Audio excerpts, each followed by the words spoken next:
boy. Trying all my buttons. Yep. Oh boy. Well, wait, can everybody hear us? Trying all my buttons. There we go. Yep. Ooh.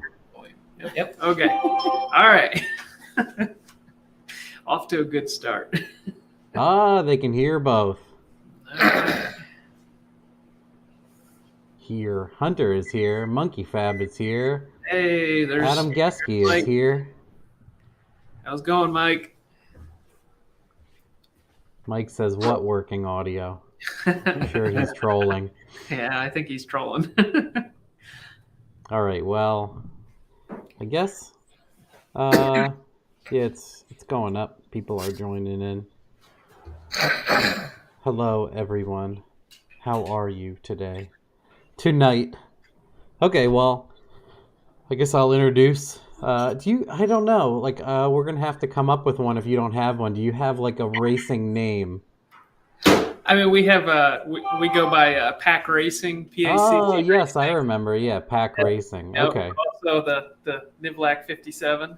Yeah. The YouTube channel, we go by that as well. But yeah, Pack Racing is Paula, my mom, Andrew, my dad, Cameron, my brother, and then Calvin, myself. Nice. So that makes sense. Yeah. Thanks for explaining. So I did a radio show with you guys previously, so people can watch that. If they can't find it, it should be pretty easy to search, but if they can't find it, you guys can ask in the comments, like after the video is done or whatever, and I can paste it. But this is the Nelsons, and you guys have, I would say that you guys are grassroots extraordinaires. That's what I know you guys best as of. Obviously, that's why we're friends, because you can do a lot with nothing. Or what's that word? Like, there's a saying, like, doing what you can with what you got. Yep. So, you guys embody that. And I would say most notably recently pushing the 4200 platform. Yep. And then everybody that, I would say 60% of the people that asked questions or commented were just like, we need to hear land speed stories from Andrew Nelson.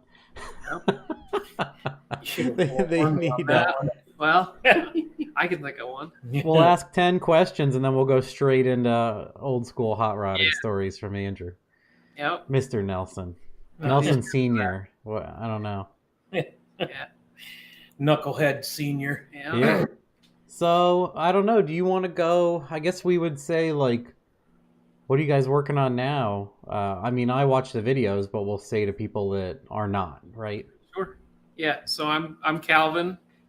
This is my dad, Andrew. My mom, Paula. As I mentioned before, we have a YouTube channel called Nivlac 57. I sort of started the YouTube channel, but it's very much a family deal.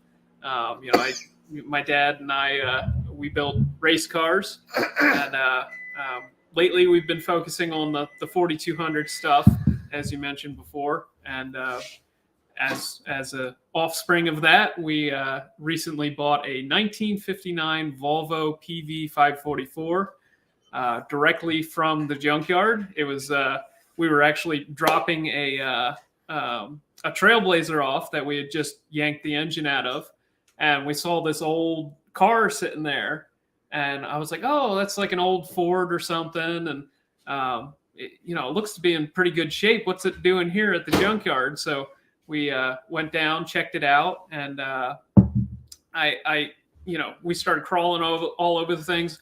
All the parts were sitting inside of the car, all the windshield glass, all the fenders, hood, everything was sitting there inside of the car.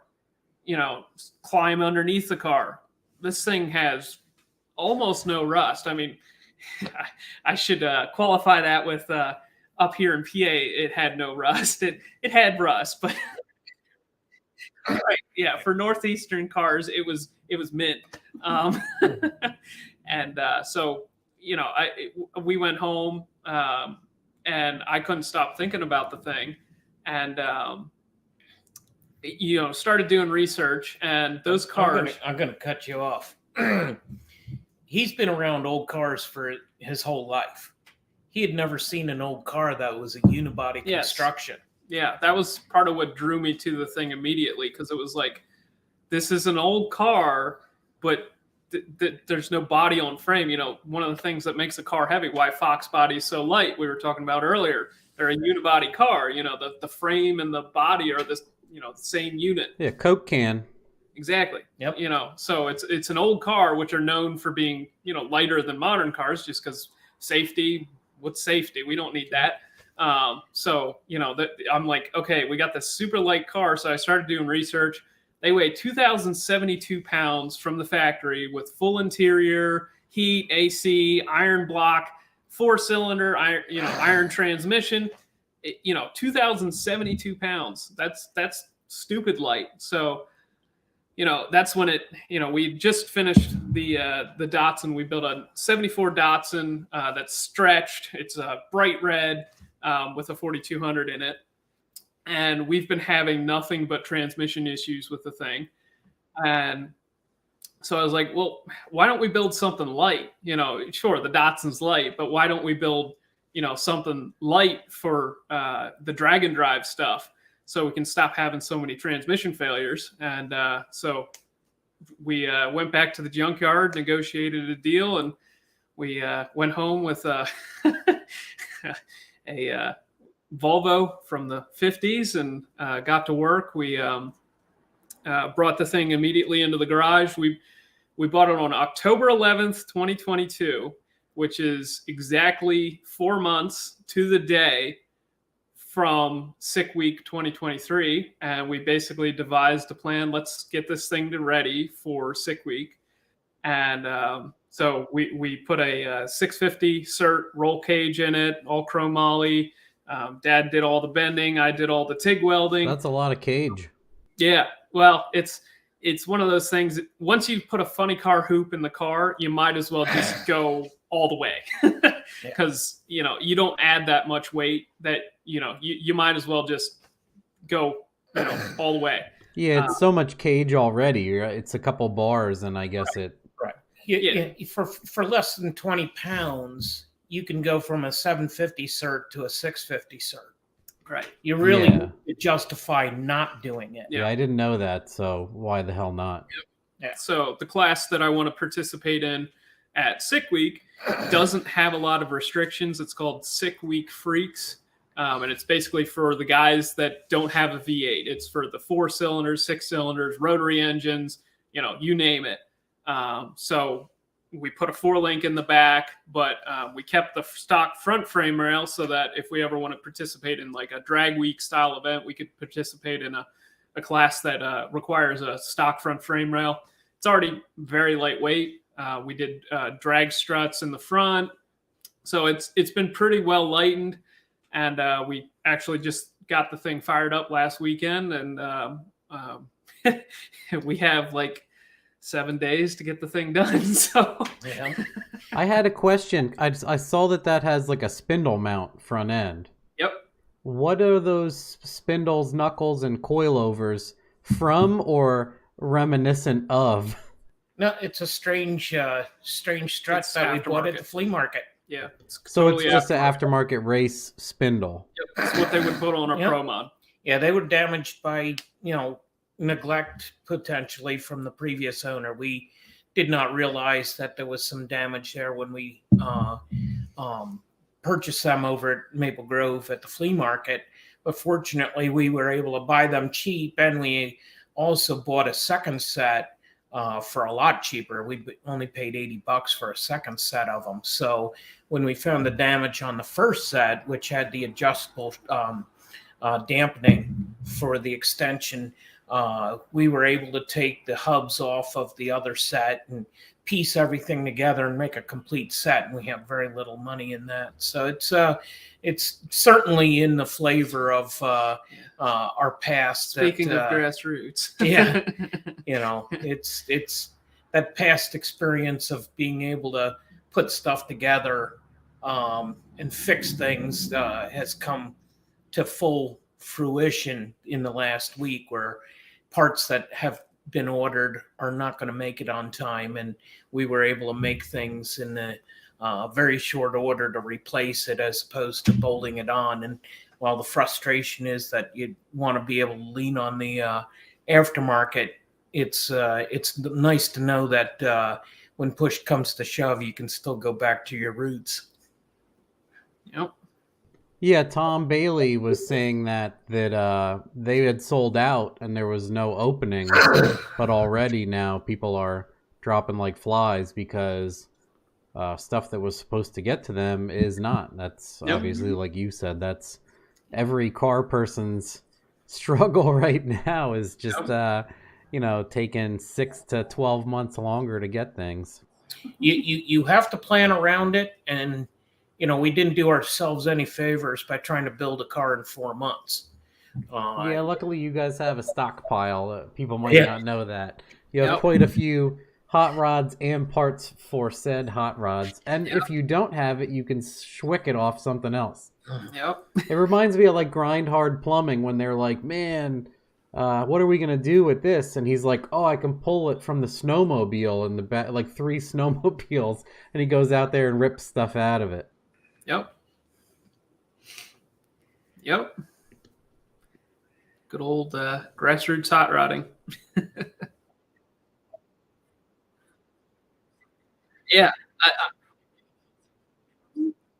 I honestly, like, I didn't know they existed until I saw that one in the junkyard, and then I thought they were the coolest thing ever. So. Yeah, it was funny because I knew right what it was as soon as I saw the thing. And, Calvin thought it was a 40s Ford, one of the old humpback Fords. And as we walked up to it and he was looking at the frame rails, we got to talking about it. I said, no, it's just a Volvo. It's an old, I thought it was a 444. So that's what I said, but it turned out to be a 544. It's just a little bit newer. But, they were very common when I was a kid. There were a lot of people that bought those, especially in upstate New York. You would see a lot of those run around because they were just tough as nails. They could go through the worst weather conditions and the deepest potholes and that kind of stuff and survive. So it didn't take long to recognize the car because it's one kind of an ugly little duckling, but we're hoping to have taken some of the ugh out of it by lowering it down and doing some of the touches that we've done. Yep. Yeah, that thing just looks like a car you'd see in Dick Tracy movies or something. Yeah, I saw the thing and I immediately thought like old gangster car. Yeah, like, Roaring 20s and Tommy guns and shit. The only thing I didn't like about it doesn't have suicide doors. Like I was like, if it had suicide doors, it would be perfect. I was going to say something else about that thing. But it reminds me, it's cool to see something like that. It reminds me of, I can't remember his name, the guy with Capone. Scott Brown. He has it literally, that, and his license plate says not a Fox because he's like a drag and drive event is just a Mustang meet. 54 Chevy. Yeah. The green 54 Chevy. That thing's cool. Yeah. He's a nice guy. We've met him before. Yep. Yeah, wheeling like a maniac and running fast and. Yep. Well, this thing's going to be a blast once we get a chance to sort it out. Obviously, with only a week to go, we're doing everything we can to put it together and participate. It'll take until the second or third drag and drive that we do to be fully sorted out, and I'm excited for that because it's the structure of the car, the shape of the car, the size of the car. Anybody who's familiar with chassis building, the number one bar is actually the front cross member for the four-link. That's how stubby the back end is. So we've been able to put this car together, and as short as the back end is, and the number one bar for your cage being the front cross member, it has the weight already at 51% rear weight bias. So we're going to be able to really dial that suspension into work in a lot of tougher conditions, and we're hoping to be able to do everything on radials. Yep. To me, the Volvo without the front end looks like a Volkswagen Bug. It does. It definitely has a lot of Volkswagen similarity. That's true, yeah. Yep. Well, I have questions here. We'll go over those, and then we'll dig up some other awesome stuff, I'm sure. Someone oh man. Oh, well, this is what I was saying to you earlier. He has 5 questions. So, is there or will there be a Nivlac tune cabinet in the area for stage 0 to 4 4200s on Sloppy or another web page? So, yes. So we have one on the Vortec 4200 wiki. Just Google search Vortec 4200 wiki. Very much inspired by the Sloppy Mechanics wiki.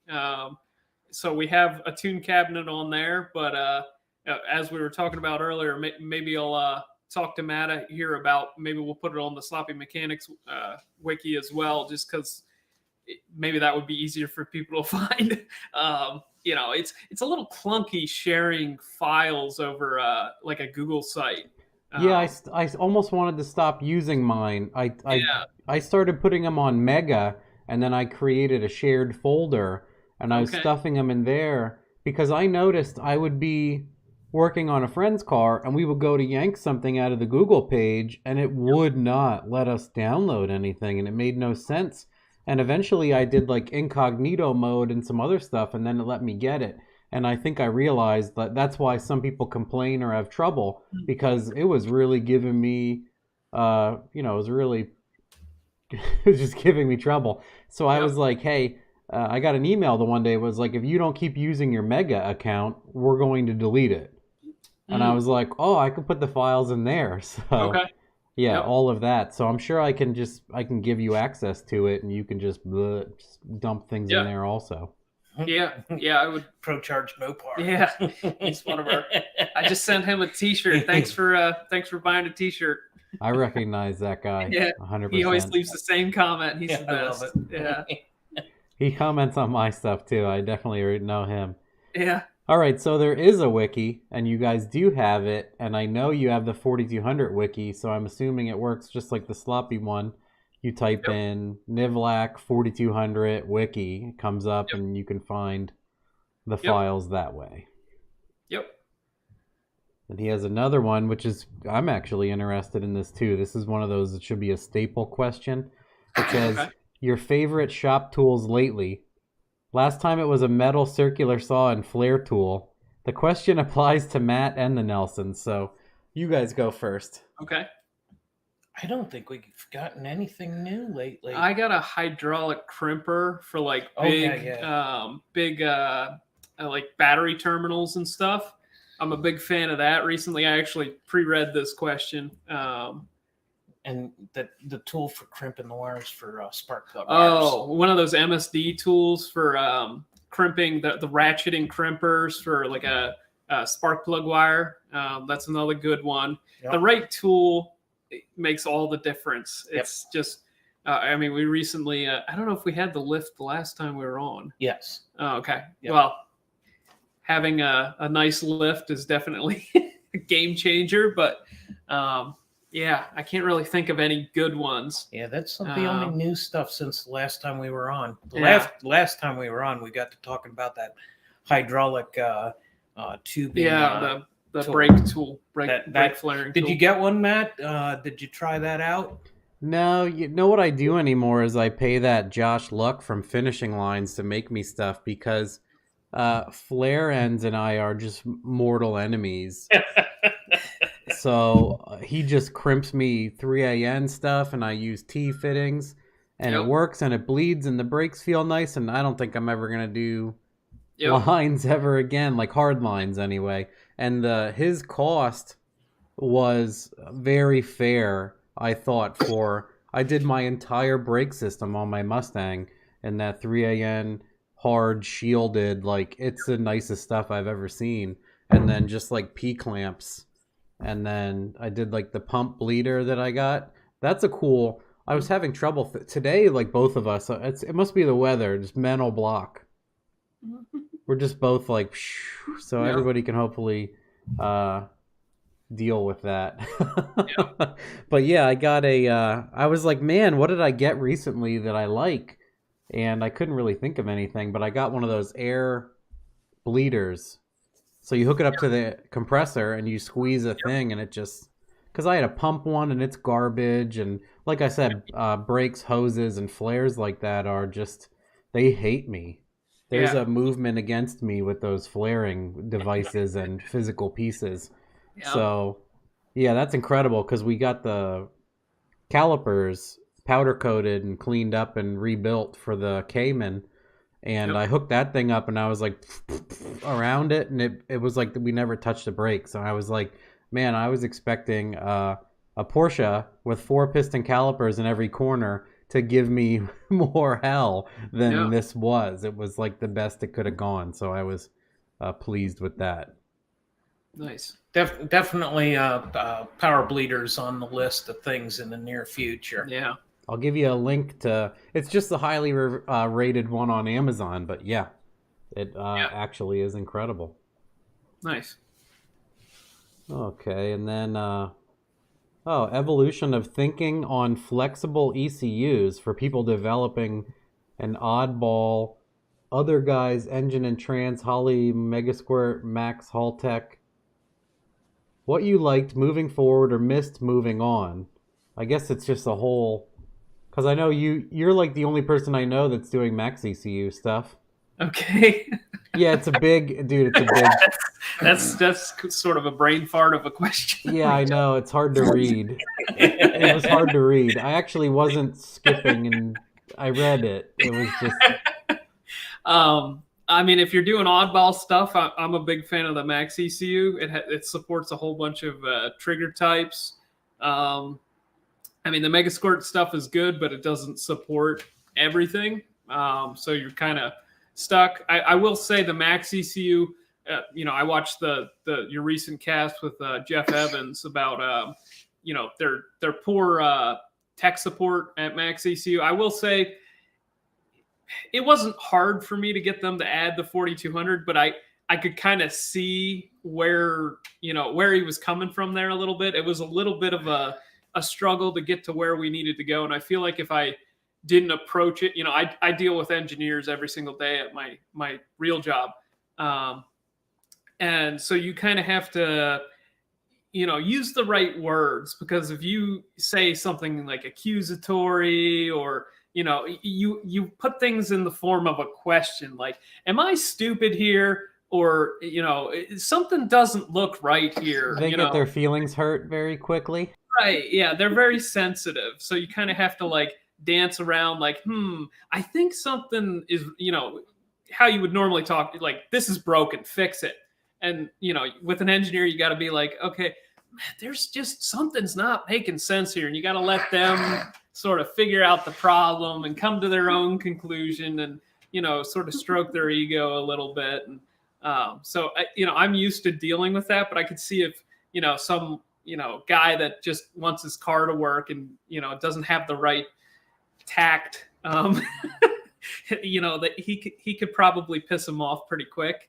I was talking, when we were adding the trigger type to Max ECU, I was talking to the CEO of Max ECU. So, it was definitely a fun interaction, but yeah. So Max ECU is a good option, but you gotta approach it in the right way if you want to do something really fancy and you need them to support you on their end. Well, the first hurdle is having a conversation in such a way that you convince them that you're not an idiot and you're wasting their time. Yeah. And to break that ice is one of the bigger challenges, because a lot of times they're already pre-bent with this thought that, I'm about to talk to a knucklehead and he is about to waste my time. So to break that ice takes a little bit of effort, and it's not a use of buzzwords that gets you through that door. It's a proper vocabulary and an explanation that clearly indicates that there's been effort already put in to solve the problem. And it was interesting to be outside those conversations and watch Calvin work with them to come up with those solutions. Yeah. They don't speak English, that they're Swedish. Their first language is not English. So there's certain things that you have to like, okay, let me try rewording this in a different way. You got to kind of, Well, everybody says, and who I've talked to says English is the hardest language to learn because, or if you perspectively, if you step back and look at the grammar, like the words that are exactly the same that mean totally different things, and depending on sentence structure or a comma mean totally different things. Yeah, they're like, that stuff doesn't exist. It's not that complex in other languages at all. But so I wanted to bring it up. Someone was, because you had mentioned your job, and I know that you were between jobs when you worked on my Mustang, Andrew. So people were saying, what's your regular job? And then someone else wrote, is Calvin talking about being an engineer and working with contractors or vice versa? No, I'm just used to working with engineers. I mean, I'm an engineer myself. I'm an electrical engineer. So I don't know. I don't have the same, I don't know, just some engineers, they're just so, arrogant, or they're so like, I'm the smartest person that ever walked this earth, and thou shalt not defy my decree. I don't know, it's just like some people we all have the same experience. Yeah, well, I don't know, you just act like you're the dumbest person in the room, and it's amazing how much you can learn. It's amazing how much you can figure out who knows what, and just ask questions, and don't be a know-it-all. Yeah. Well, it's to answer the question. Yeah, I'm a mechanical engineer, and I had worked for a company for 33 years. At the time, they offered an early retirement, and we opened up a shop here. And where I left, the calls did not stop from 4 days after they let me go until I agreed to come back. So I'm back to where I had been for 33 years. So we still have the shop out back, but we're using it for other things. And, part of that communication that Calvin's talking about, they've been both his brother and he have been taught from a very early age. You have 2 ears and 1 mouth. Use them in that proportion. And it's served them well. I'm very proud of both of them, the way that they are able to get the best information by doing more listening and less talking.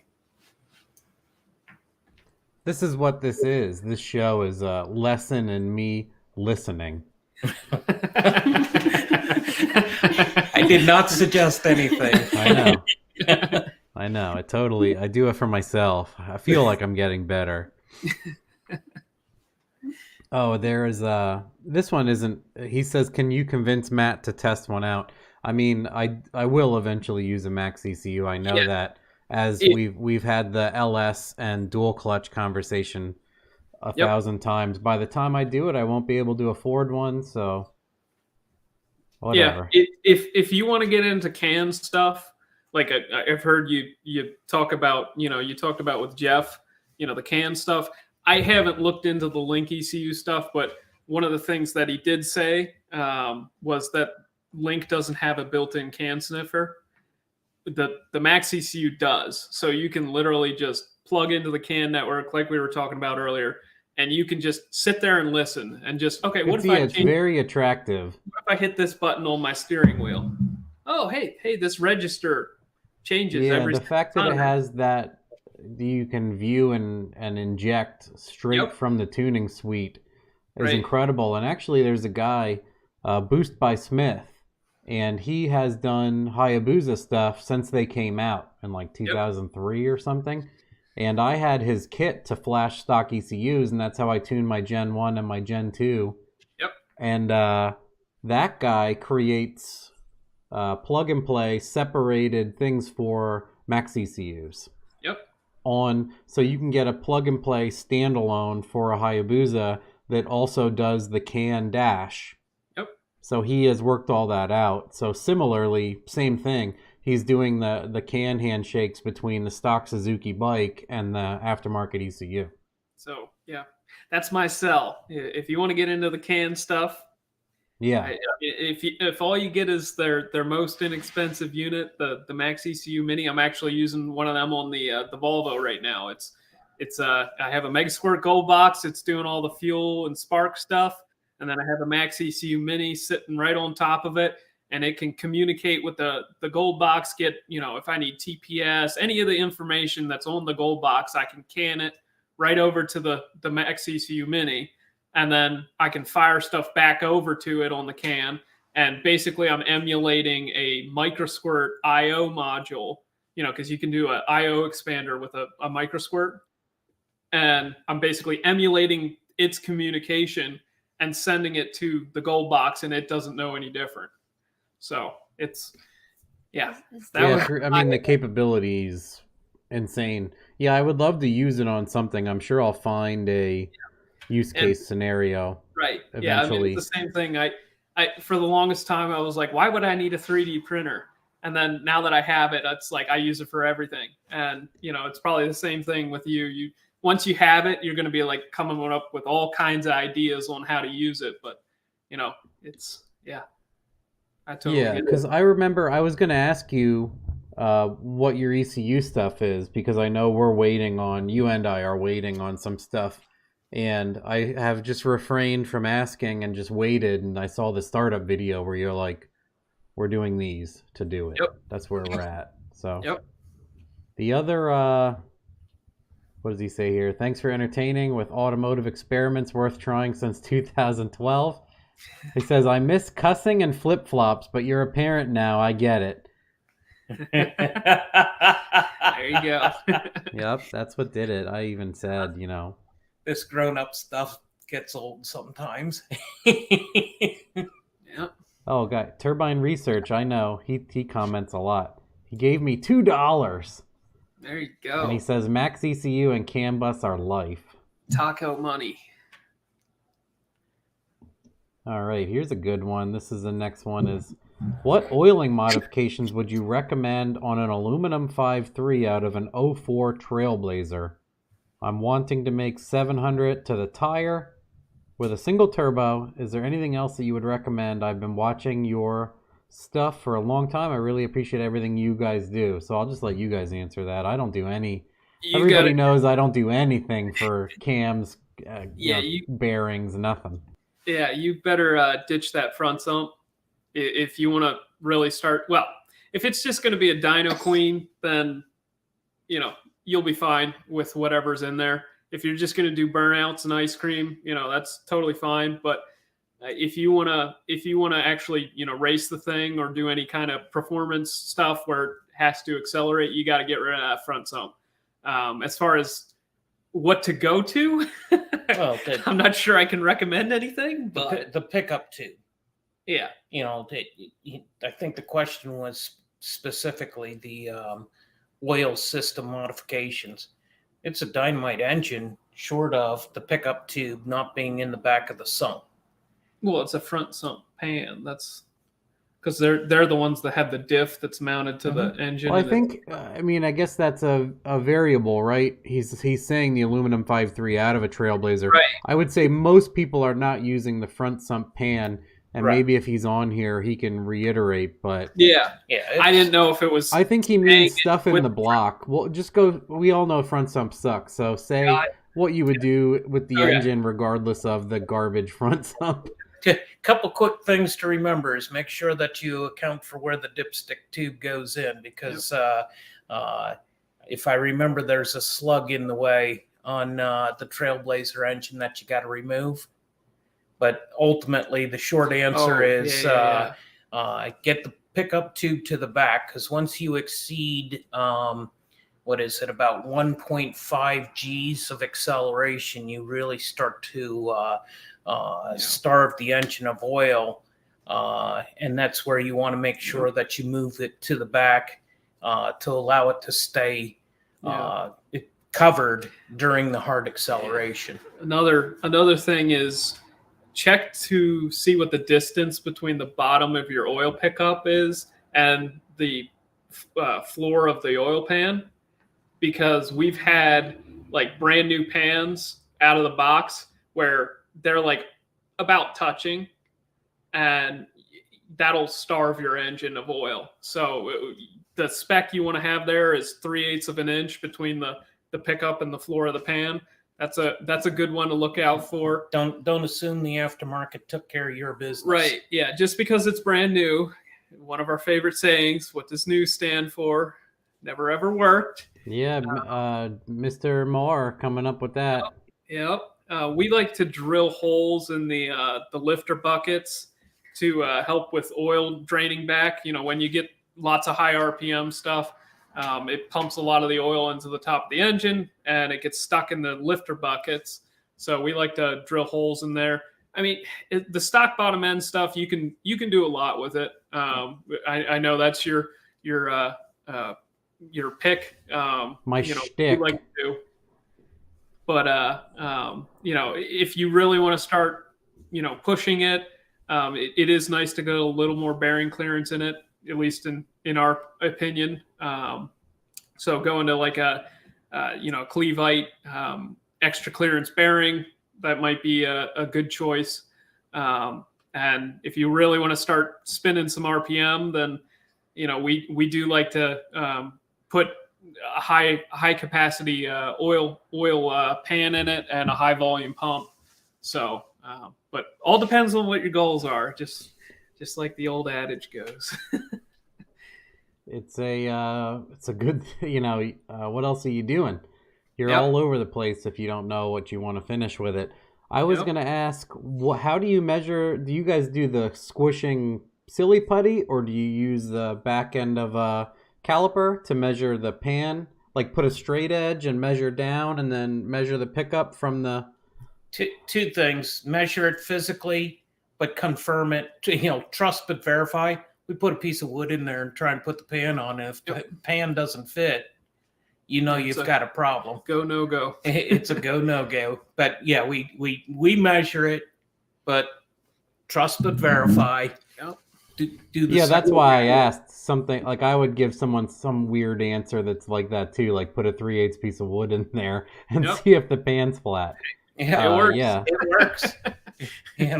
Doesn't have to be If complicated. the Yeah. half inch holds it up and a 3/8 allows it to go down, you're gold. Yep, you're good to go. Yeah, it's all that stuff. I love learning. Oh yeah, here we go. People might not. I know this because I've known you guys a while. Is there any interest in motorsports other than drag racing, like rally, off-roading, autocross, time attack, road racing, and etc.? I know about your neon. You should probably tell them about. I don't know if we talked about that last time. So the neon that was just a video on the channel. That wasn't actually ours. That's a friend of ours. It was a mid-engine 440 Mopar, but we've That started as a challenge car. Yep. And ultimately morphed into a monster that took quite a bit to get done. And the video of it was doing the autocross portion of the Grassroots Motorsports Challenge. Yep.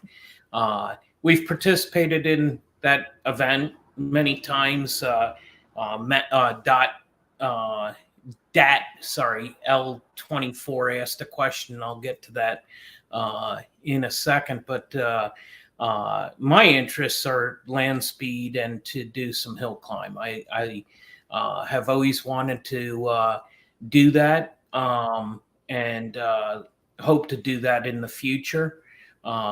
Like to do some local autocross at some point, but all the autocross events that we've been involved with have been directly associated with the challenge.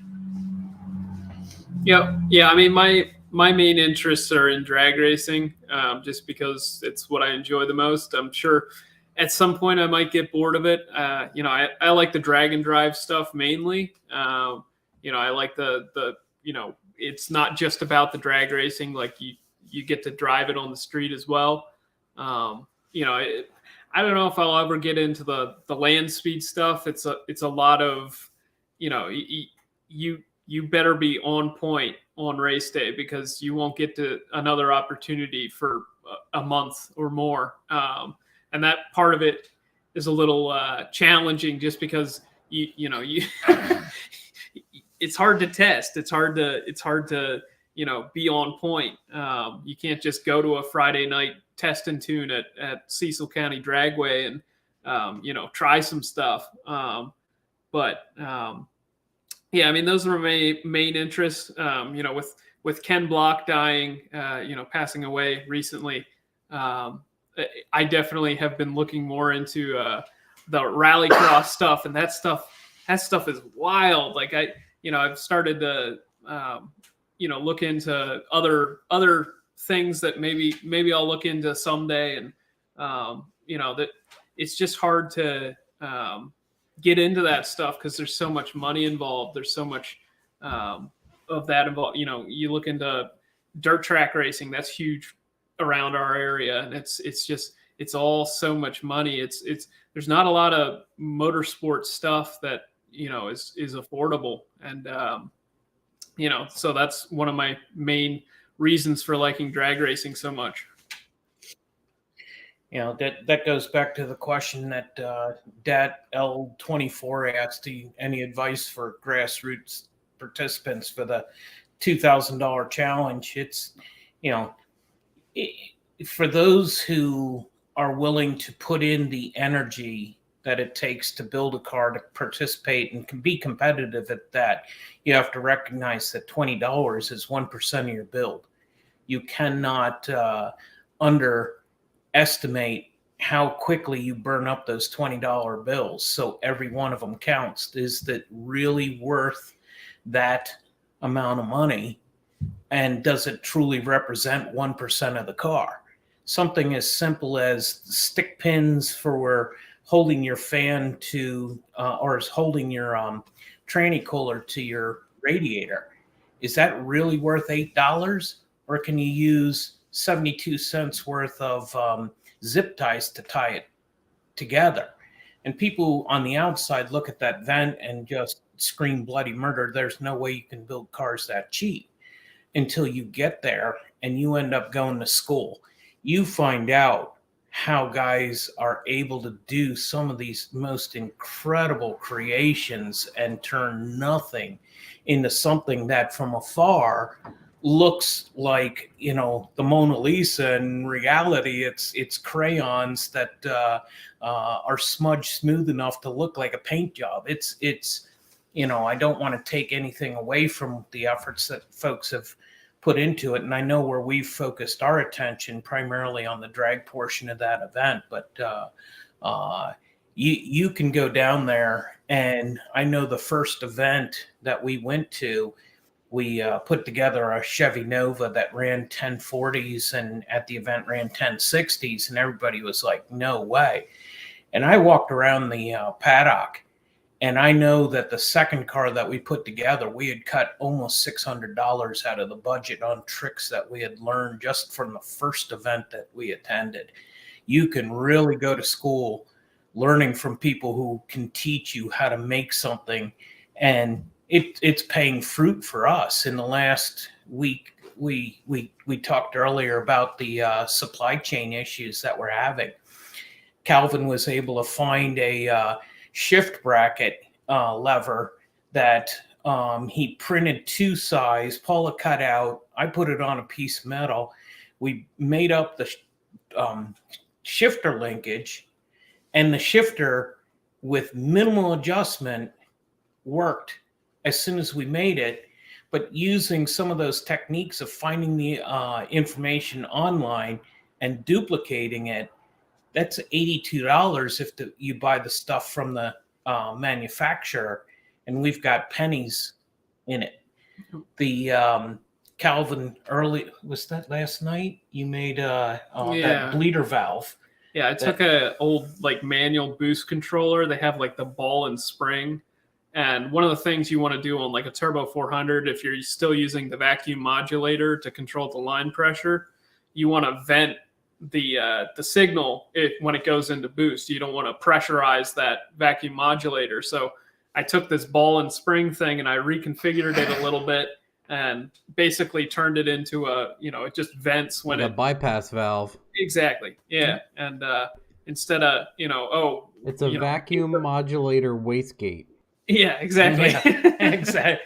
Yeah. And there's 1,000 little things that you can do, and you had pennies into the Yep. thing. Yeah, But it was people just are so junk in a used to junk hitting drawer. the cart and ship. Yeah, I would say that 90% of people can't budget, and I can do what I can do because of correct budgeting and also just being frugal from the start. And then my brain is kind of wired that way, and that's why I did 8s for 8, just to show people you could do it. And then in my summary, I'm like, I probably could have done this for $5,300, but I know no one would believe it. Yep. So I future-proofed a lot of the stuff and did like Trailblazer intake and rails, stuff I definitely didn't need to do, but to pad my budget. And then I had planned on, just going right to a larger turbo and going 790. Yep. Okay. Yeah, we get to see that car on occasion when we go to Beaver Springs. So it's still Yeah, out Kyle, there getting used. he made it so much nicer. People wouldn't even believe how nice that looks. And then he did the it's a vinyl or something. What's on there? He put something on the side near the headlight, but it effectively makes it look like an S550 from the side. Because I thought he put S550 headlights in it. Because it has like this weird. Anyway, yeah, that guy has an eye for stuff, and he's a bodywork guy, so he took a shitty car that was fast and is making it beautiful. So that was his plan, is to not build a really nice expensive car and then tap the wall at, Yep. Yeah, he brought that back. He changed the engine and he had to put a pretty intake and change the tubing, and it has to look visually nice for him. And he brought it back with a Gen 3 5.3, and he's like, well, I just want it back in that 750 area so it runs the same. And on the last hit, I made like 918 or something with it. And he's like, please, I'm glad you did that, but don't do that. He's like, it's cool that I can brag about that, but oh man. Yep. The other good one, this is a good one too. He asked the same thing. Are there Chinese parts that you would never buy or trust that you've learned about, and explain that? And then opposite of that is, what Chinese parts are incredible and have no issue at all but save you money? The intake adapter for the car. BLT. Oh, that wasn't Chinese. Oh, that was American. All right. Yeah, the ICT billet adapter to go to an LS7 intake on a L83.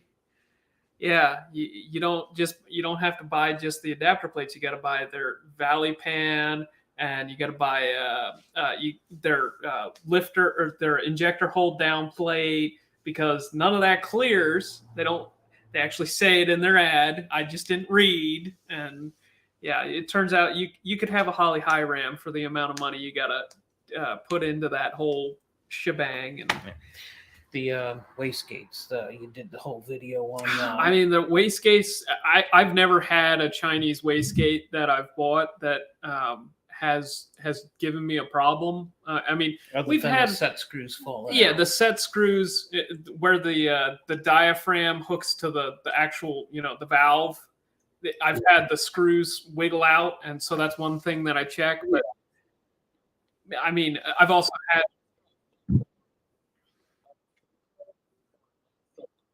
Yep.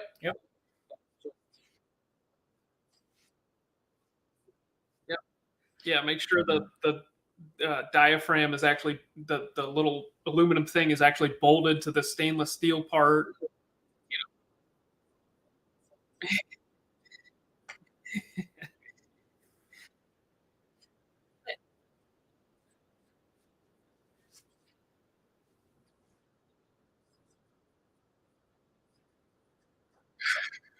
Yep.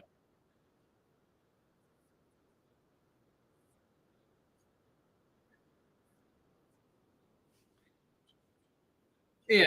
Well, the other part of it is, part of taking it apart, you learn how it works.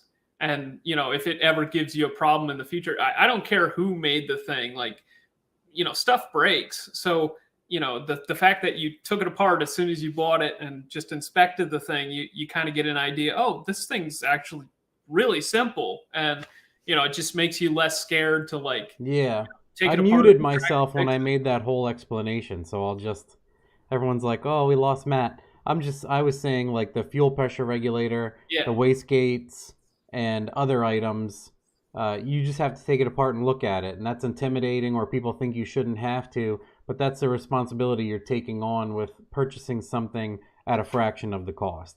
Yep. And if you watch yours, mine, Ryan Blasser, we go over that stuff. But yeah, you guys should take that stuff apart. But in my opinion, like the $20-some PQY regulator, I don't know how it can be made and shipped for that. It's incredible and it works great. The issue is the older one. Now they make one that's like all 5/8. Did you know that? No. The other ones were 3/8, and you could get adapters, and then the return was very small, and you'd have to drill it, or you had to have couldn't be able to bleed off enough pressure. But now they make one that's literally 10 the whole way through, and the return is also. And funny enough, I have billet Holley regulators that are 10, like 5/8 all the way through. The return orifice and ball is smaller than the PQY one now. Yep. And I must have used, I can't remember how many PQYs I've used. That's why I always suggest it. Yep. But yeah, it's incredible stuff for the money. And then yeah, the wastegates. Don't get the ones that look like absolute garbage. They don't go back together nice, et cetera, et cetera. But yeah, in my opinion, like the support and quality and everything you get from like a VS gate, totally worth it. Yeah, because you can always call him. You can't really call Amazon store and the eBay stores, at least for the bottom barrel price line ones.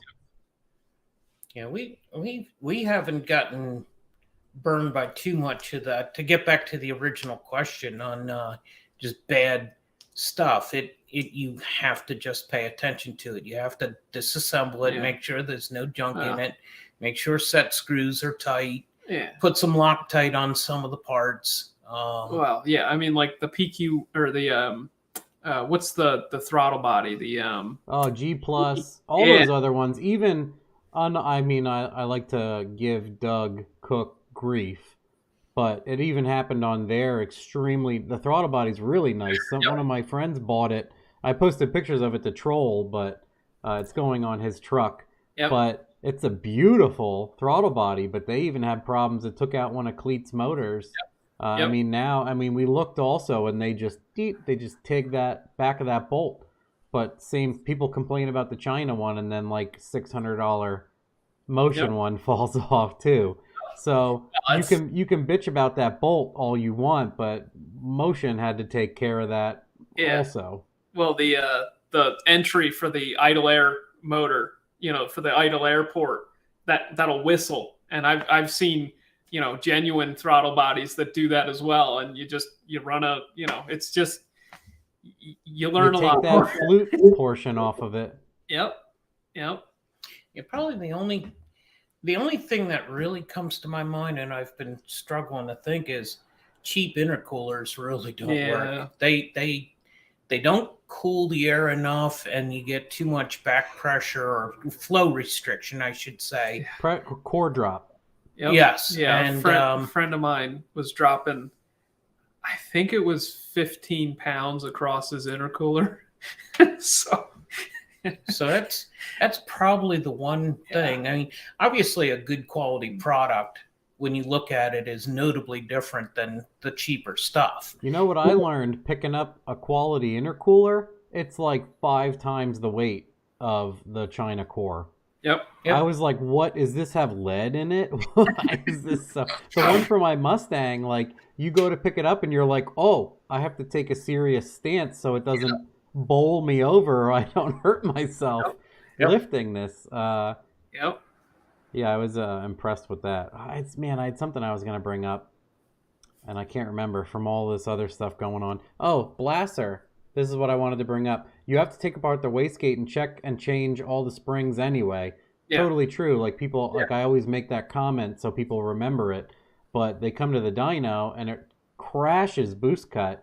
And I'm like, what spring do you have in there? And they're like, oh, whatever it came with. And I'm like, a lot of the time it comes with 3 in there, Chief. And all of them. It's 50 pounds worth of spring. So, yeah. Oh, yeah. And then also Monkey Fab says drive-by-wire for life. Yeah, I absolutely love drive-by-wire. You can do literally any changes you want. It's incredible. You can give, like my G8, or no, I had one of those too. My G35 with the blower, the LSA that was pulleyed to the moon and everything.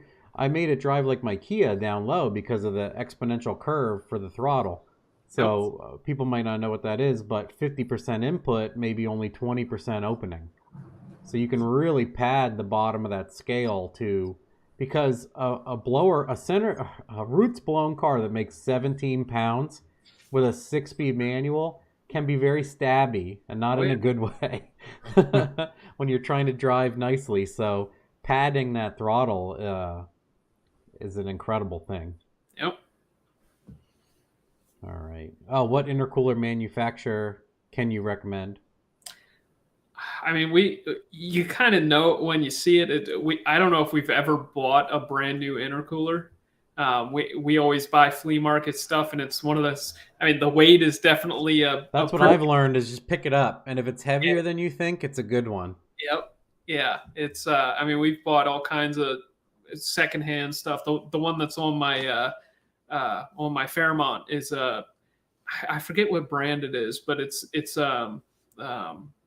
designed for like a Eagle Talon or something like that, and you just pick the thing up. Popular direct drop-in is like Treadstones.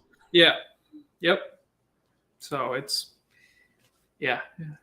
we're definitely not the buy it new kind of people. So I can't really recommend a brand. All right, I think all that gives people enough of a handle on all that stuff. Yeah, a lot of you have to, I mean, like I said, a lot of it's experience. You and I know what we're going to get. We know what to expect, but that's difficult if you have no idea. So for someone asking, like, what's good and what shouldn't you get, it's tough because some of the Chinese stuff from somebody is very good. And other ones you can look at, or you can see this line in the sand at price, and you're like, okay, those are garbage because everything else is trending higher than that. But it's funny how that $25 PQY that's 5/8 it's so good. It's unbelievable. And then you get it with fittings and a fuel pressure gauge. And it's mind-blowing. Yeah. I forget what I was buying for the Volvo the other day. It was just like, it was so cheap. And I'm like, there's no way you can make this for that cheap. It's just like, and I had to find one that was like a little bit higher than all the rest of them before I was like, okay, I'm going to buy this one. Because like there's no way. There's just no way. You say to yourself, I don't want to find out. Yeah, right. Yeah. Yep. The other one, it's kind of, again, it's vague, but it says Ameribera or Bera. I mean, I'm just assuming which one do you prefer. Maybe you could give us, I don't know if you've even physically had Bera in front of you. I've never seen one. I was actually doing some research on the Bera today just because it would be kind of cool to do a video of, okay, let's have the two literally sitting side by side. Let's take them apart and just look at the differences. There's a reason they call the Vortec 4200 the Ameribera. It's very similar to the Bera. It has very similar bore, very similar stroke. The deck height's very similar. Dual overhead cam. There's tons and tons of similarities between the two. But I started looking into the Bera stuff and like stuff like head drains, the oil drains from the head down to the bottom of the engine. The Bera only has 4 head drains, 4 or 5 head drains, whereas the 4200 has, I think it's 10 head drains. Like little stuff like that. It would be neat to literally sit them side by side and just go through, okay, let's look at the connecting rods. Let's look at the crankshaft. Let's look at the, okay, this is a turbo only part, whereas this is on every 4200 that ever was sold. It would be neat to compare the two. Yeah, I was going to say, like, stranger things have happened where you could grab, like, the cylinder head off one and onto another. I've actually, I've had that thought. Yeah. Because there's that guy in the group, he's posted it. He has a YouTube page, name escapes me, but he built that inline 6-cylinder head for like an old Chevy. Yep. So they line up, other than he had to kind of cut them and join them. But I think I even saw a video that he had it running. Yeah, you're thinking of the LS heads on the Ford 300, I bet. Yes. Yep. Yeah, the bore spacing's the important part there, and the bore spacing on a 4200 and a Barra are actually very close as well. So it wouldn't surprise me if you could, finagle. Well, I mean, it's something I would assume that some of the parts are very close or interchangeable because of like physical. It's an inline 6 that's this size with a dual overhead cam. Like, there's only so many ways to do that, surprisingly. Yeah, I mean, we love the guys who embrace the play on the word in using a Maribara. Yeah. A lot of folks really appreciate it because Barras have been a standout for so long. We also find it humorous, the guys who are Barra fanatics who are losing their mind because of the reference. There's actually some very hurt feelings out there, and how dare you compare it to the? Well, that's interesting. Is that the Aussies that are mad, or no, hipster Americans? It's hipster Americans. Like, they'll just be like, "How dare it!" Like, the 4200 needs to prove itself. Like, it's their engine. Yeah, it's the like Barra. Who cares? Yeah. Like, they're very similar engines, and well, then that means all of us need to only use that description, that name.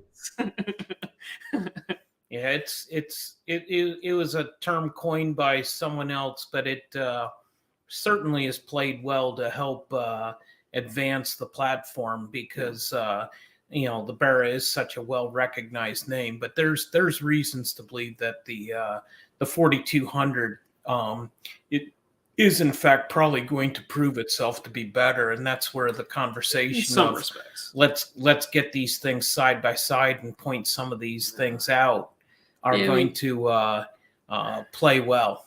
At the horsepower level that we're at, I think the 4200 is pretty competitive, but I feel like once we start, if we start getting up to the 2000 horsepower level, it's going to be hard to compete with an iron block. That I don't care. Like aluminum versus iron, it's cast aluminum. It's at some point, that's going to be the limiting factor, but yeah,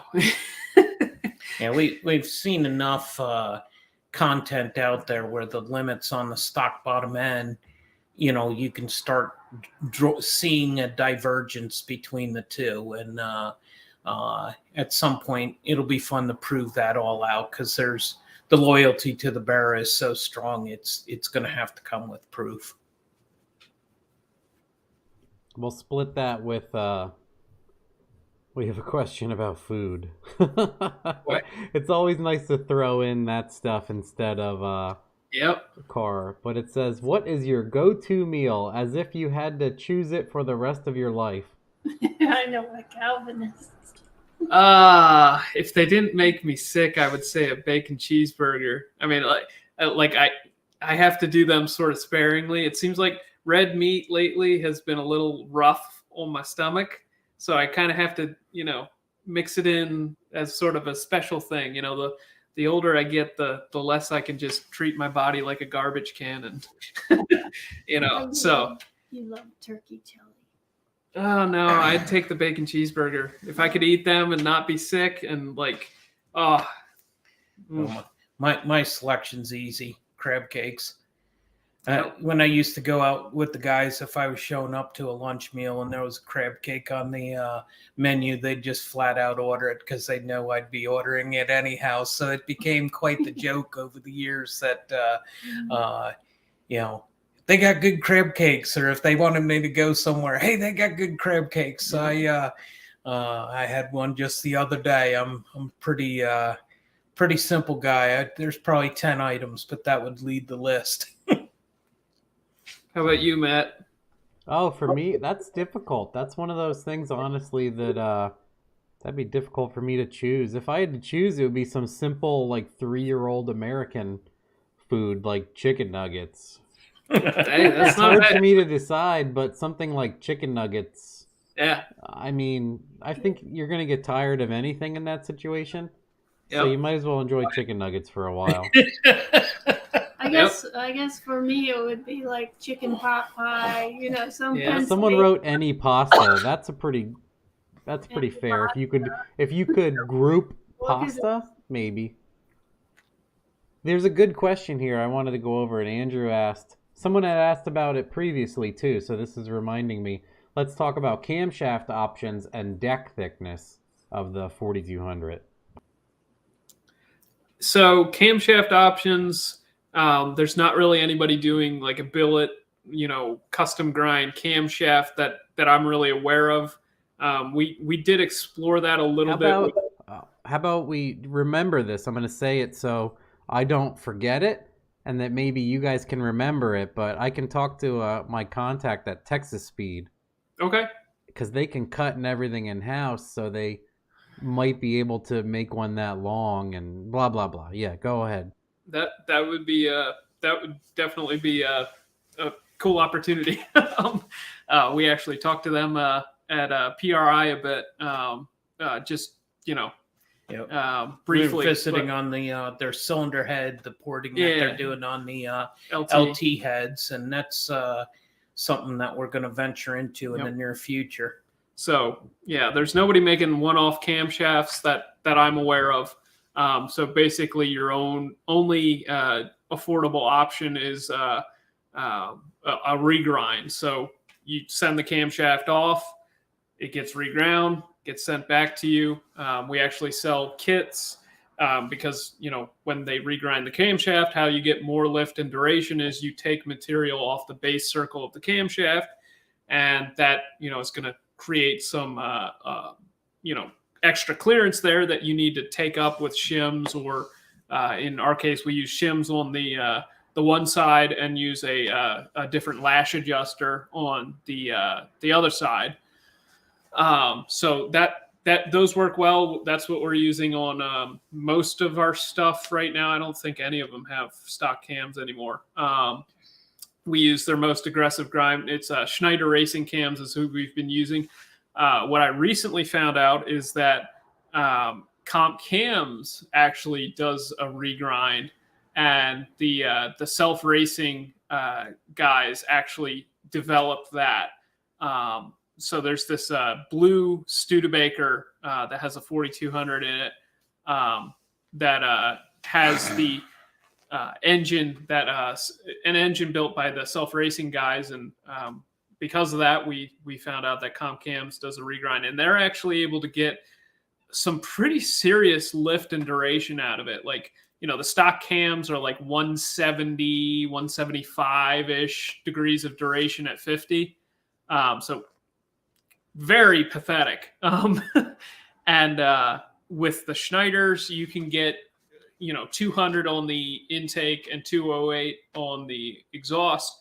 And with the Comp, you can get 248, 249 with their stuff. So we haven't explored that quite yet, but we're definitely looking into doing that. Honestly, I don't know why you would need much more camshaft than that. That's a pretty aggressive grind. So if you can do that with a regrind, I really don't know why you would need a billet cam, but I'm sure there's somebody who would argue with me on that. So deck thickness, that was the other thing. I can't say I've ever measured the deck thickness. We've not had head gasket issues, and we've been up to high 800 wheel horsepower, so hasn't really come up yet.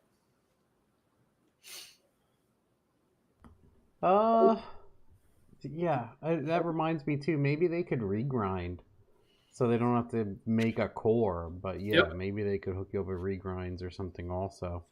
The other, I remember seeing this too, but my buddy Kenny says, "Is anyone else happy to see that Blueprint 4-cylinder with the LS based head That was so combination?" cool.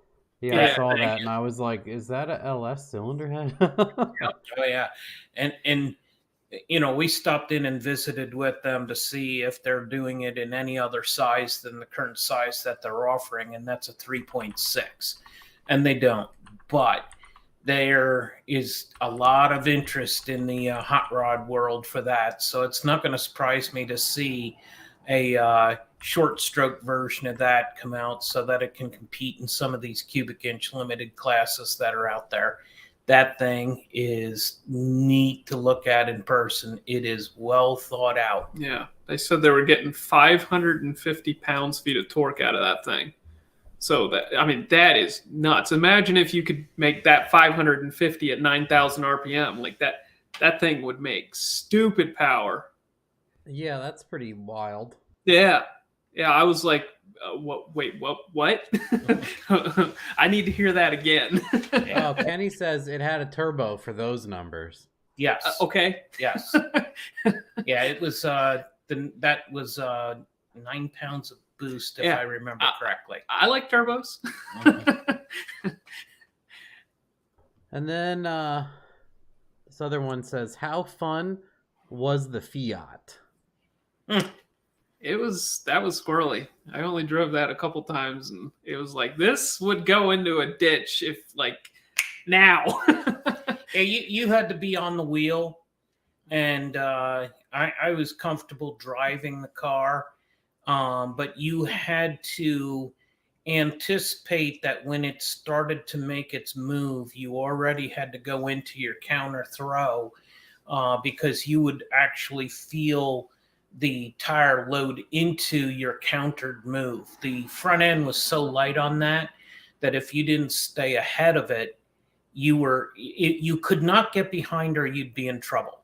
Yep. So as soon as you would feel the car start to yaw rotate, you already had to pre-anticipate what your next move was and roll the steering wheel into it. You didn't want to load it. You just wanted to roll the wheel to that position. And then as you felt the tires grab it, you would then put your input into it. But you could not try and steer that ahead of it because the front end was just too light and you would lose control. But that thing was a blast because the power to weight ratio made it a lot of fun. And with as much weight as was on the back, and as hard as it would pull, it would definitely get the front end light. So that's a very enjoyable car. We turned the power level way down when the car got sold, and He hasn't turned it up. he is not willing to turn it up. Yep. The 92 inches of wheelbase and 500 horsepower is that's fun. I don't know if I'd call it fun, but what's a Mini Cooper wheelbase? What's a Kia Soul wheelbase? Don't know. I don't know. I would think we it's put it into perspective. It's that seems really short. So, yeah. What did they ask here? The power level difference now with the new turbo on the Studebaker, and how much further do you think you can push that car? Power level different. So the Stude now has a LT engine in it, and it has. No, I think they're talking about the built motor with the PTE on it. They might be thinking of the they're talking about.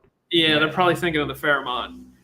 We haven't dynoed it yet, but we're actually hoping to do that here this Sunday. So we'll see. I mean, it's with the build engine. The car only needs to make 850 wheel horsepower to go an 850. And that's what cage I have in the car. It's only certified for 850s. So this weekend, if it makes anything over, I don't know, 700 horsepower, I think we're probably going to call it, just because that's one of the cars we're taking to sick week, and I don't need to, put excessive wear on the thing. But after sick week, assuming it makes it through sick week, I want to push it to 1,000 wheel. So yeah, we'll see. I expect it to perform pretty well. That turbo was a very impressive piece. I remember watching the whole thing where Yeah. you talked about everything, and yeah, it was like half the time or less to come up on the brake. Yeah, it's nuts. Yeah, Someone just said the NA Miata wheelbase is 89 something, so pretty much the same. Yep. So a Miata is pretty short. That's a good frame of reference. Much better. Yeah, that's the NAs. The NBs and NCs, I think, are a little longer, but the NAs, they were known for being short wheelbase, and fortunately, NHRA got rid of the 90-inch wheelbase rule. Another one, he says he has a 59 Fiat 1200 Cabriolet, and he says, what did you guys do for a windshield? Lexan? Because it's impossible to find any other windshield.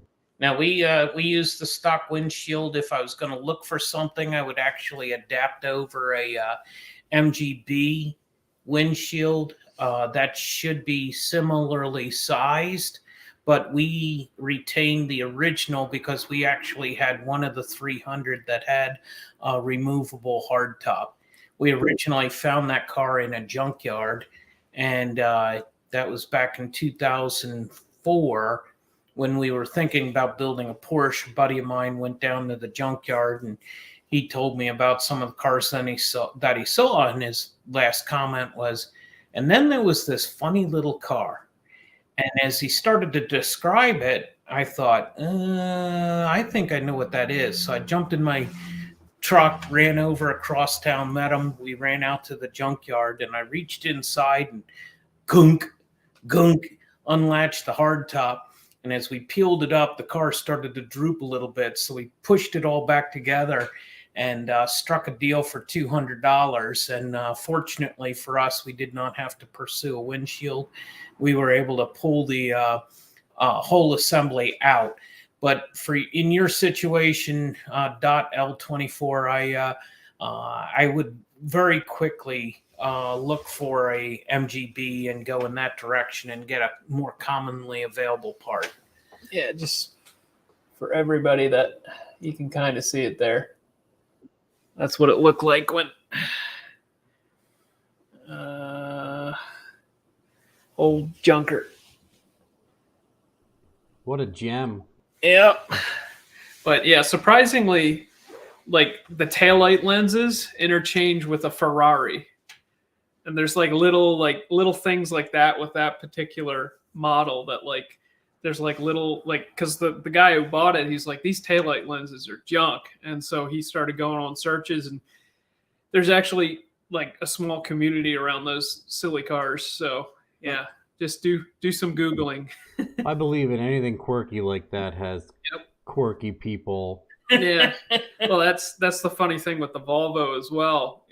There's tons of information on that car. Like you can get like almost any part you can think of. Like we got a replacement rocker panel for the thing, and for $69. Yeah, it wasn't even like expensive and decent quality. Yeah, it was made of real metal. It was not a piece of garbage. Yeah. But yeah, outside the States, those cars are actually very popular. Yep. So you've been talking about it, but his question is, are there any drag and drive events in your future? And please do Rocky Mountain Race Week. Well, we're doing Sick Week next week.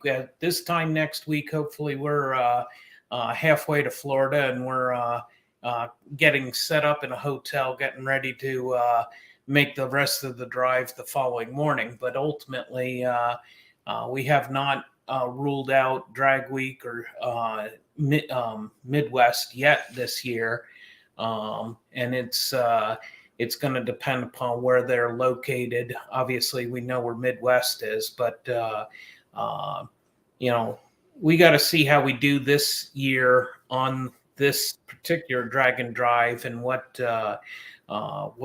that draws for attention. Obviously, a lot of folks are watching the car, and it's showing on the YouTube channel. But as far as Rocky Mountain, that's something we've talked about doing in the future, but it's not in the near future.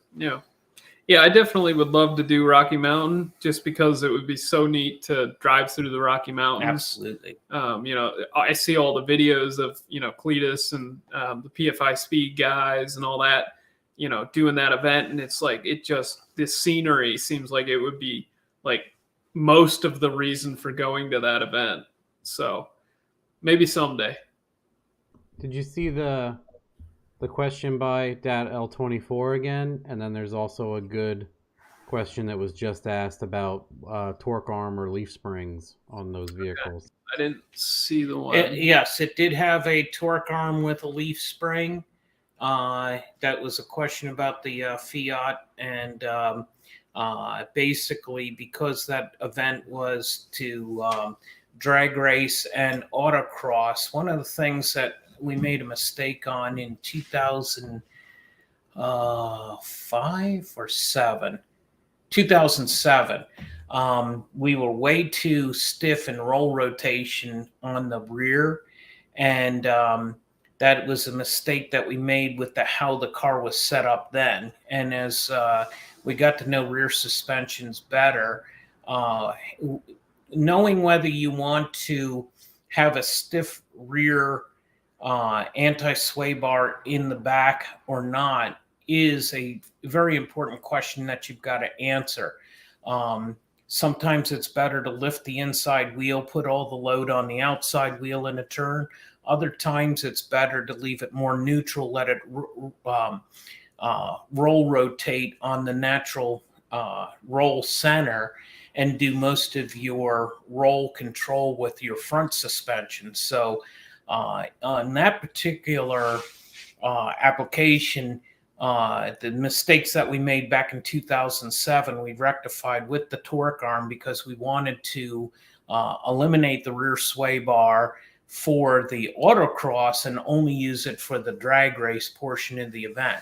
We were trying to use it for both parts of the event, and it actually caused a problem where we had a professional driver, Alan McCrispin, was in the car.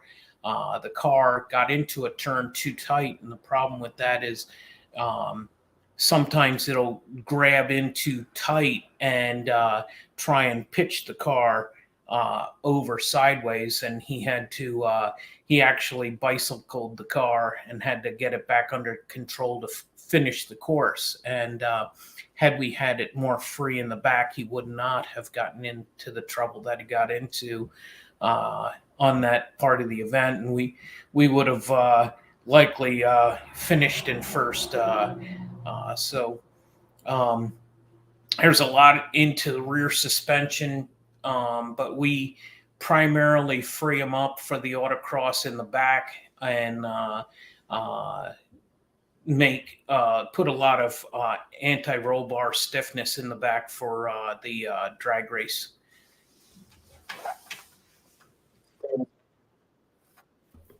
There was another one. It says, what GRM, where is it? I'm sorry.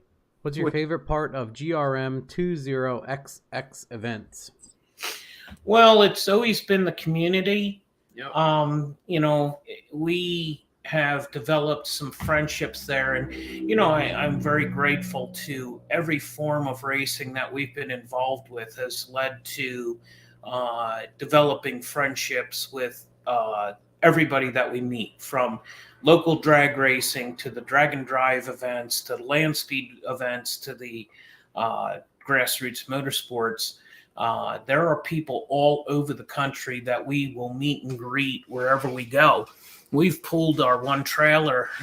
We've got multiple enclosed trailers. We've pulled the one trailer nearly 120,000 miles. We actually track our mileage, and it's been in 26 states. And we will get into an area and reach out to folks that we've raced with from that community, and have get-togethers, lunches, gone to some local car shows. But it's amazing how small the world is when you develop a community that's that large. We on one of our drag and drive events, we broke down in Oklahoma, and got put up in the middle of the night by an elderly couple. And here it turned out that we had met them 6 months earlier in North Carolina.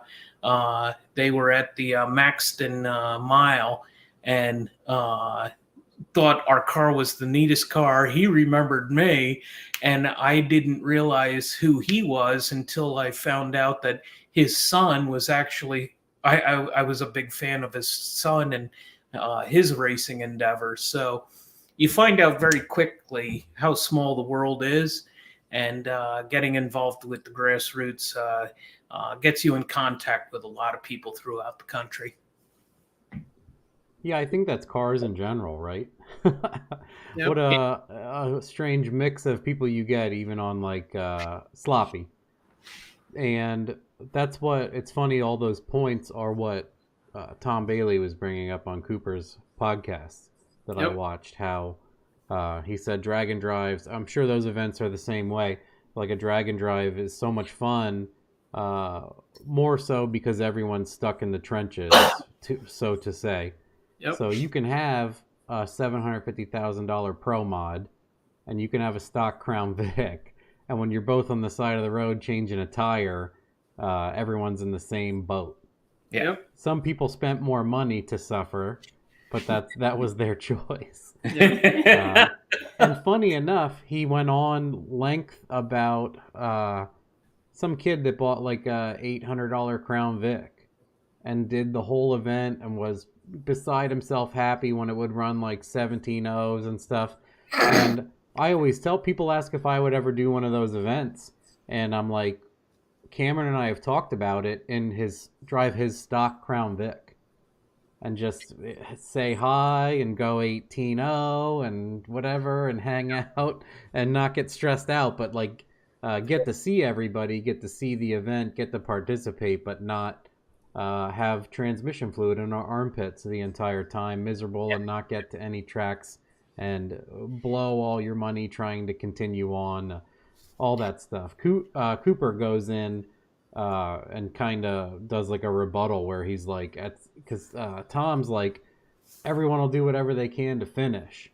Yep. And Cooper's like, you should probably not put yourself in credit card debt, though. So, well, it depends upon whether you've made it through second day or not. But if you've made it through second day or not, your credit card's your best friend if you get in trouble, because you're 500 miles away from your trailer. But, you know, that young guy that you're talking about that brought the Crown Vic, he was such a neat young fellow. Oh, yeah. That's funny that you know exactly who I'm talking about. Yeah. I was hoping I remembered the vehicle and some of that story correctly. He's 16 years old, and to see a young person have the fortitude to climb a mountain. You know, it's how many people have paralyzed their own lives because they're too afraid to move forward and do something great.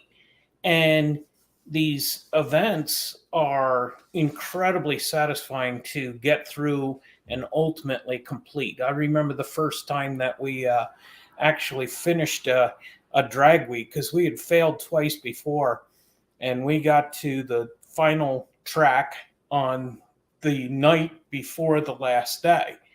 So we had raced in Kansas and drove to Oklahoma, and we pulled in the driveway at the drag strip. I took pictures of the car, and I said to Paula, I said, let's just sleep here tonight. I don't want to drive to the hotel. I don't want to take any chances, because we had failed twice before, and it's heart-wrenching to figure out, what are you going to do with the car? Where are you going to store it safely? How are you going to get back to the trailer? How are you going to get the trailer back here? And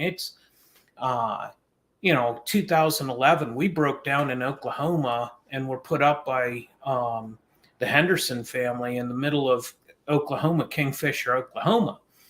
And the next morning, his son calls up and says, hey, the race has been delayed in Tulsa. You may have time to fix the car. So we scrambled around, went out, bought a carburetor, bought an ignition system, threw the parts on the car. The thing fired right up. So we backed it out of the garage, threw the trailer on it, and we're blowing a hole through the wind coming across Oklahoma. There was a stretch there where we ran over 100 miles an hour with a Henry J with 410 gears and a trailer hanging on the back, and we were rolling through Oklahoma. And we came up on this little town, and I just had this feeling I ought to slow down, and I let off the throttle, and we're coming up an overpass, and don't you know, and a cop goes flying past us the other way. He had to hear us coming for 25 miles because that car was so loud. We were wearing earmuffs, and we'd have to yell back and forth. And 410 gears, that thing's rolling 4,000 RPMs, and I'm talking for an hour. That thing was just screaming its guts How out. was the fuel economy during that? We had 2 5-gallon cans in the trailer, an 8-gallon cell, and we were stopping often. I'll go back to another story. We ran out of gas in the desert in Texas, and I'll tell you that story next. But we finally we come up that overpass. The cop comes by. I looked at Paul. I said, we're in trouble. So we pull off on a side street, and the cop had turned around. I knew he was coming after us because when he went past us, his tail went up in the air and the brake lights come on, and I just knew we were not going to have a pleasant conversation. But he comes up to us, and he was just as nice as could be. He's like, cool car. I was like, thank you. He said, fast car. I said, yes, sir. And I handed him my license and registration. Well, he started chuckling. He said, I'll be back in a few minutes. And he goes back to the cruiser. And a few minutes later, he comes running up to the car, and he just throws the license and registration in the car and says, I got a warrant for somebody's arrest. I got to go. Slow down. And he turns around and runs back to the car, and he just, tire frying out of there, lights on. Something happened, and he had to go to it. And given a speeder a ticket was not a priority. So we turn this thing around, and we get heading out. And as soon as we cleared the edge of town, we're back on the wood, and that thing is sailing. We're heading east again, heading for Tulsa. And don't you know, we break down in Tulsa, Oklahoma. Just outside of Tulsa, Oklahoma, and Bristow, Oklahoma. Yeah. So we unhitched the trailer, and it's right in the middle of an intersection. So I have Paula hop into the passenger's or driver's seat, and I unhitch the trailer, and I push it out of the intersection, and then I push the car out of the intersection, and we're sitting there.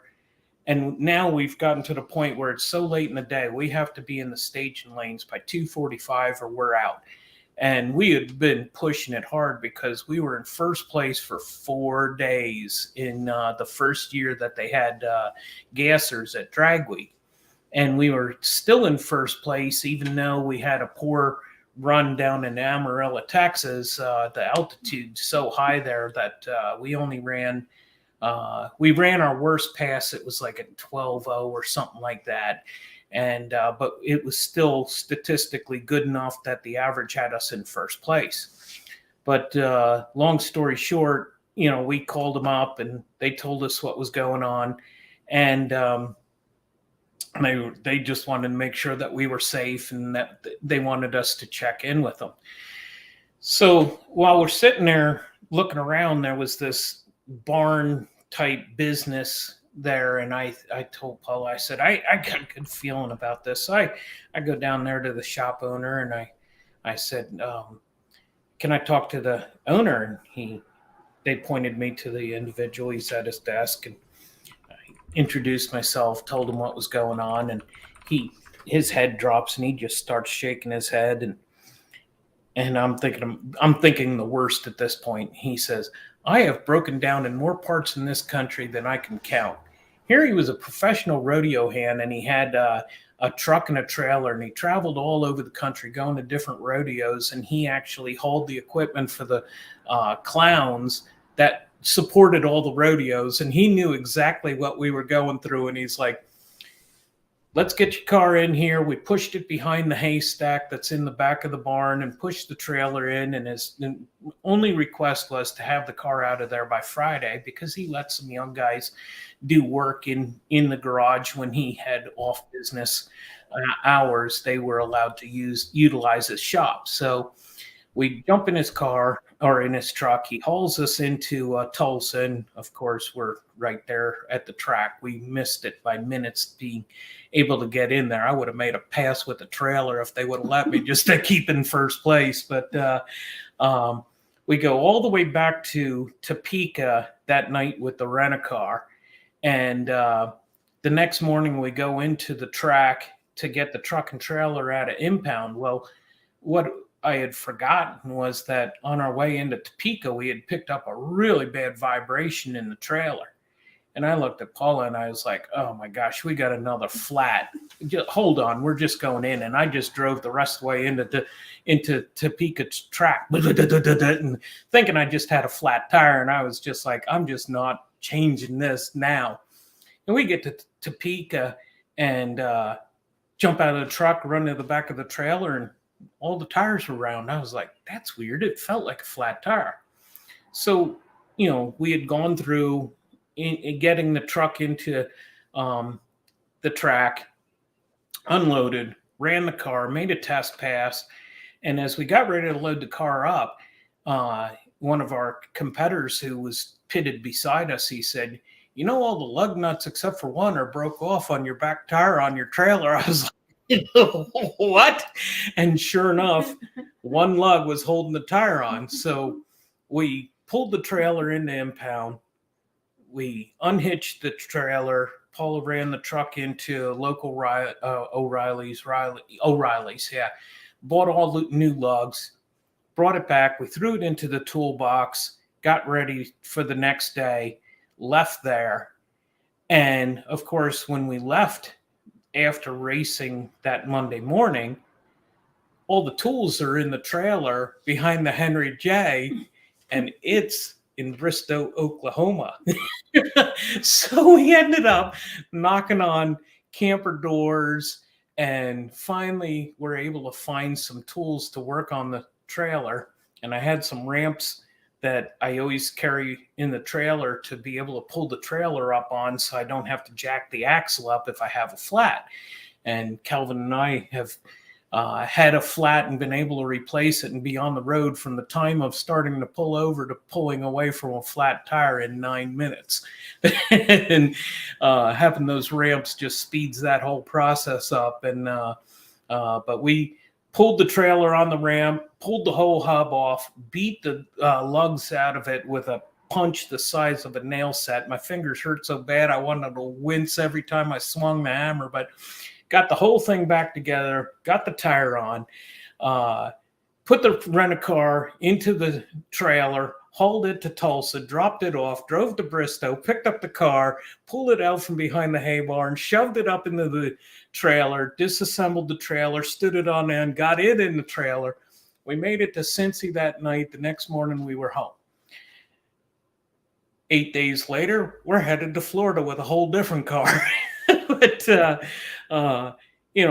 running 410 gears, going back to the fuel issue, the thing with 410 gears and basically over 650 lift on the cam, it had an appetite for fuel. So we always carried 2 full jugs of fuel with us, and we're coming up. We were one of the first cars off at Amarillo, Texas, when we were down there. So we had made the haul from Topeka to Great Bend, raced those 2 days, then made the haul all the way from Great Bend to Amarillo, Texas.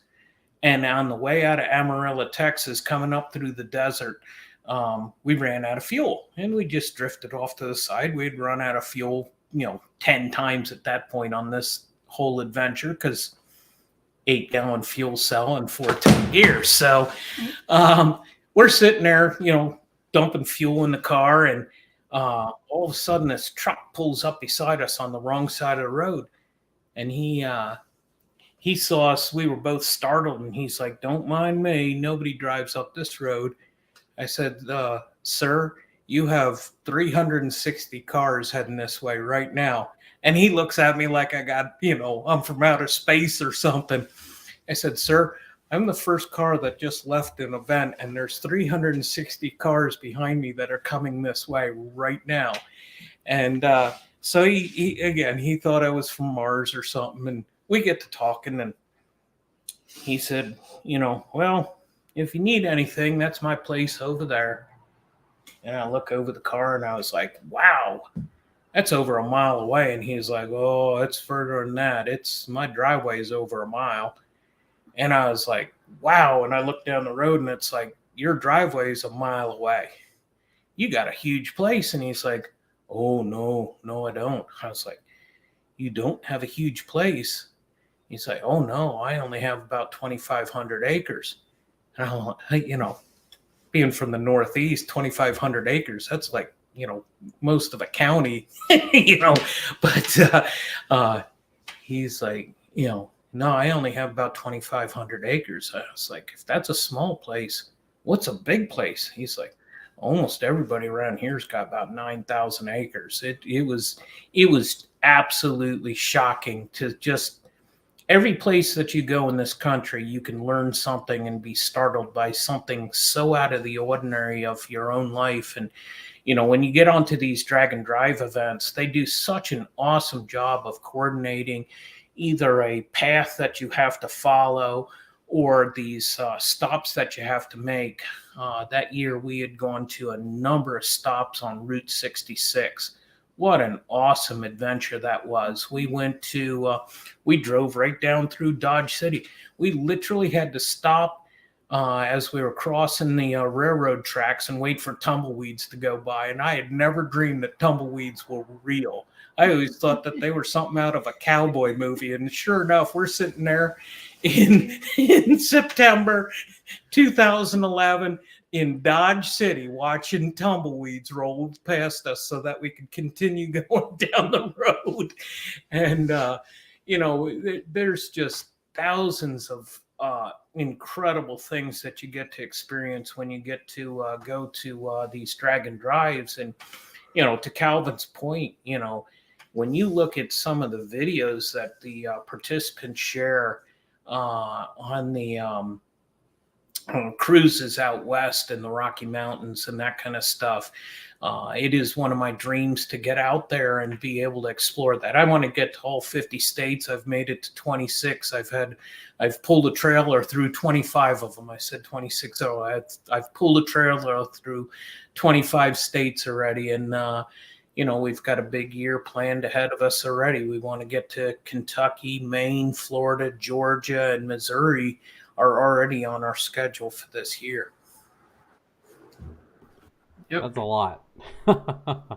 That's definitely a lot going on. Yeah, I was going to say the same thing, 9,000 acres. It seems, just like you said, 900 cars are coming. 9,000 acres just seems ridiculous that no one would ever have that much. And then I'm thinking in my head, how do you even know where your property is at that point? Yeah. Like, isn't it so much that you just how much does, like, oh yeah, that's where my neighbor is. Like, you can't even see it. You have no clue where that guy is. Well, we make jokes. One of our family jokes is, we get into the flat ground, certain areas, and it's my joke has always been, you can watch your dog run away for 3 days. You can literally see how so far out, it's astonishing. And when you get out there to some of those areas out in Texas, you can't see a neighbor. You literally can't see a neighbor. We were on this one road for 26 miles. We saw 2 houses. And when you're from the Northeast, you're used to seeing your neighbor. You see 100 houses from where anywhere that you're at, it's very few places where you can't see some other house. Yeah, there's some rural areas, don't get me wrong, but in the area of the state that we're at, you will see a lot, and you get used to that. New York, New Jersey, the areas that I grew up in, you sat next to your neighbor when you were at the kitchen table because they were right next door through the windows. But when you get out to some of these areas on these drag and drives, it is utterly shocking. I remember the one year, 2014, they had us going out through some prairie lands. And the biggest challenge is that the guys were talking about, and all the gasser guys knew this, is because the cars sit up so high and you get out into those prairie lands, the cars get pushed around because the wind literally never stops. But experiencing that and hearing about that and seeing the movies, you connect a lot of dots because you've seen some of this stuff in the movies, but to actually be out there and experience it it's sensational. And so anybody who's ultimately thinking about ever doing one of those, those are experiences you don't want to miss. Roger here says 9,000 acres is just over 14 square miles. Oh. Wow. That's insane. And I was thinking adversely, how shocking would it? I think it would be much worse. Obviously, we're like, that's a lot of land. And imagine one of these people when they go to like New York. Oh, yeah. It's probably, they're like, I can't even handle this. Everybody's on top of each other. Well, the sheer noise of coming up here compared to down south. There are areas that I've been to. Short of, if the wind stops blowing, you can't hear noise. You come up here, there's transformers buzzing, there's always traffic and that kind of stuff. And that's something that people that come from out west or, some of those extreme rural areas always notices. There's never silence. They're just on some sort of audio tilt all the time. Yep. It's almost like that quiet up here where I moved. You could drop a 3/8 ratchet in your driveway, and that's like the only sound you can hear. Other than we have a bunch of animals like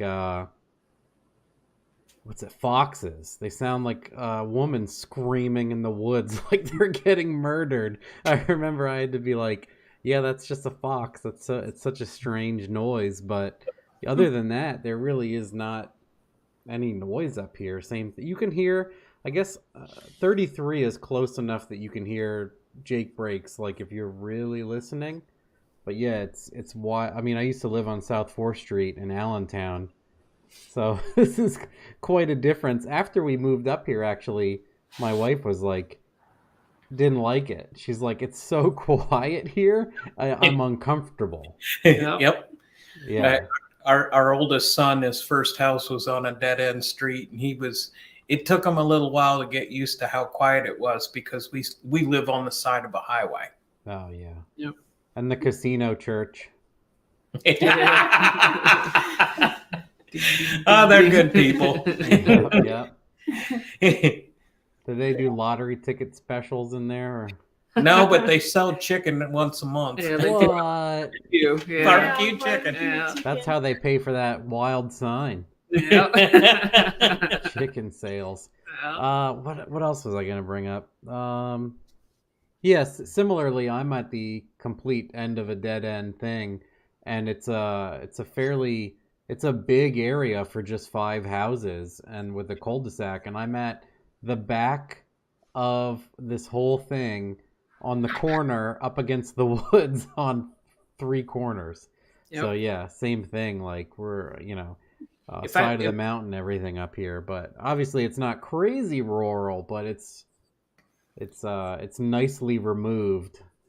Well, you probably make 80% of the noise in that entire little development area. Yeah, for sure. The other 20% are the neighbors mowing their lawn every weekend. Yeah.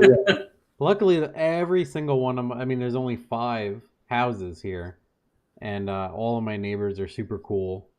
And yeah, I explained that when I moved in, and I made sure I wasn't bothering them, and they all don't care at all. So, I mean, I'm not doing donuts in the cul-de-sac at 9 p.m. or 3 a.m. So, and then I ask them all the time, I'm like, all's fair. yeah. I asked them, I was outside the one time with the G, and like 2 or 3 of them were out, and I'm like, I'm going to whip some donuts. And they're like, yeah, I don't care. I don't want to make that a habit, though. Yeah. I trans brake launched my Mustang like months ago on our entry road, and the lines are still marker black because there's no traffic to like, normally when you do one, they disappear kind of quickly because everything's scrubbing it off the road. At least that's why I would continually mark the road on the 78 overpass when I lived in Allentown, the concrete bridge. But here, I'm like, this is going to be here for 20 years. This mark is just, it's as dark as the day I threw it down. And my wife is like, all I see is those stupid marks. And you should not have done that. They're like, well.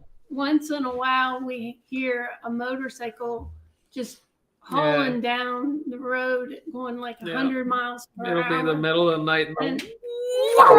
Yeah, very rarely I hear it sounds like a Corvette or similar, right? And then also, again, very rarely I hear like some Subaru or something backfiring in the distance. Yep. Pop, crackle, tune. Yep, purple tune. Oh, here we go. He says, out here in Idaho, you can drive 50 miles and not see a single house in some areas. Yeah. I believe that. You guys watch Grind Hard Plumbing? No. They're in Idaho, and they do like the big drone shots, like 1,000 feet up. And it's just woods with snow. They build some cool stuff. You should watch that. For everybody here that doesn't know about Grind Hard Plumbing, I guess one of their calls to fame is building Barbie Power Wheels Jeeps. Like they make a custom chassis to hold a CRF 450 quad drivetrain. So they have like 2-wheel drive. And then recently they built something they call a General Sam. It's a bigger olive drab green like military. And it has a KTM 996 V twin in it. And they ran that into a transfer case. So it's 4-wheel drive and makes about 100 horsepower. Oh, wow. Yeah, and the guy is a genius. He can like make his own custom. I don't know how he did this or if he learned on his own. But he's like, oh, yeah, I'm just going to make a double wishbone myself and do a coil over. And yeah, he's like, oh, yeah, I'll just whip it up quick. And and he's only been getting better. So his first swing at a lot of stuff, they're like jumping 40 foot and landing. And yeah, You got to check them out. Yeah, they're the ones where I say like they just, let's just get the snowmobile engine. Yeah. Oh, let's just whatever. They recently bought a Honda Odyssey body stuck on a Unimog. What? That's that Mercedes. It looks like a deuce and a half. Yeah, that's it's like a 60% scale deuce and a half, and they put a Honda Odyssey body on it. And again, recently they got a 6x6 Ford Ranger, and I've been customizing that. They've taken a bunch of sport bikes and put like tracks on the back for a snowmobile. They did a Hayabusa recently. Just all sorts of stuff like that. It's cool to watch because it's very much sloppy mechanics, but in the middle of Idaho and off-roading. And the reckless abandon and making such crazy custom parts on a whim is really cool to watch and get ideas and everything else. It's probably the only good thing that's come out of the whole COVID experiences. So many channels have come to the surface where you realize that there is so much talent in this country and so much brain power out there that guys are coming up with these creations that have inspired a lot of young people to do things, and I applaud anybody who's not sitting on the couch. I listened to the Mike Narks has a Drag and Drive video channel, and he had a show last night, and one of the statements that was made is, how many summers do you have left? Yeah.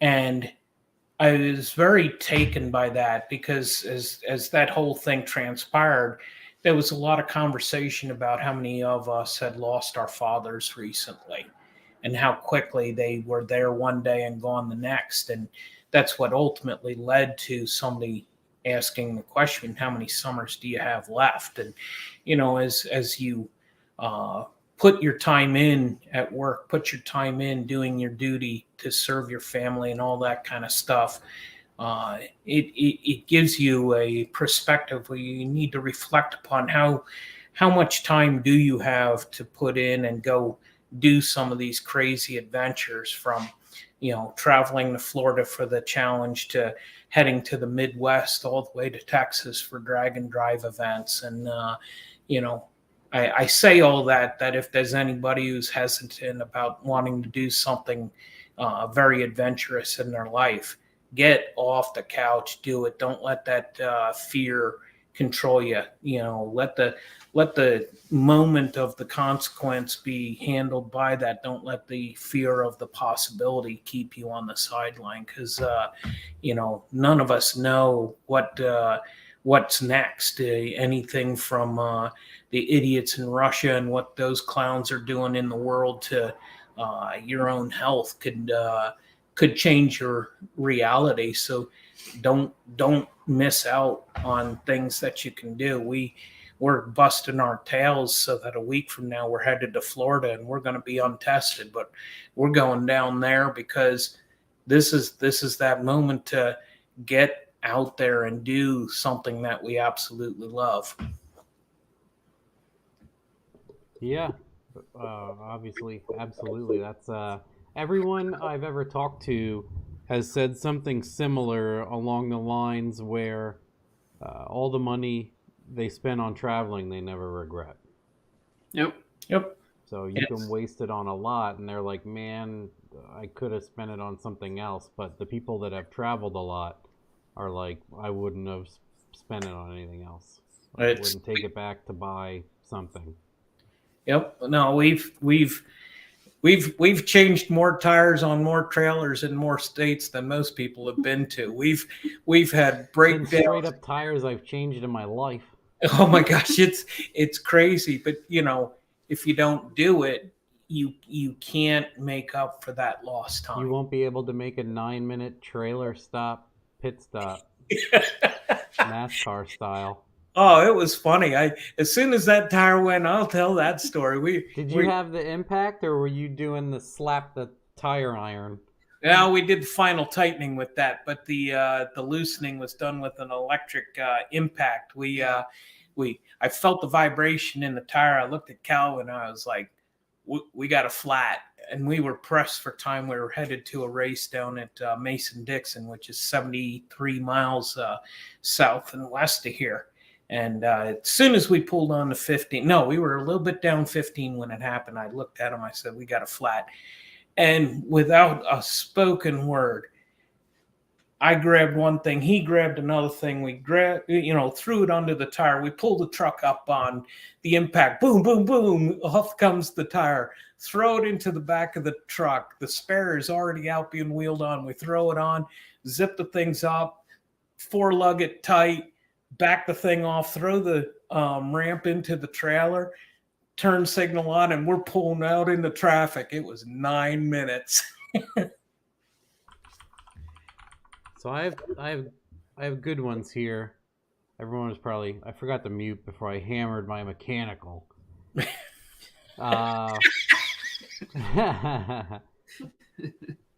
Where was it? Okay, Potato R33. Do you guys know who that is? He's always in here delivering the abstract, which is welcome. It's a good break. Where's your largest hammer? it's if you could slap a turbo on something that isn't a standard car or truck, what would you want to make stupid fast, or what would you like to mod, like a Sprinter van or a Honda? My Golden? lawnmower.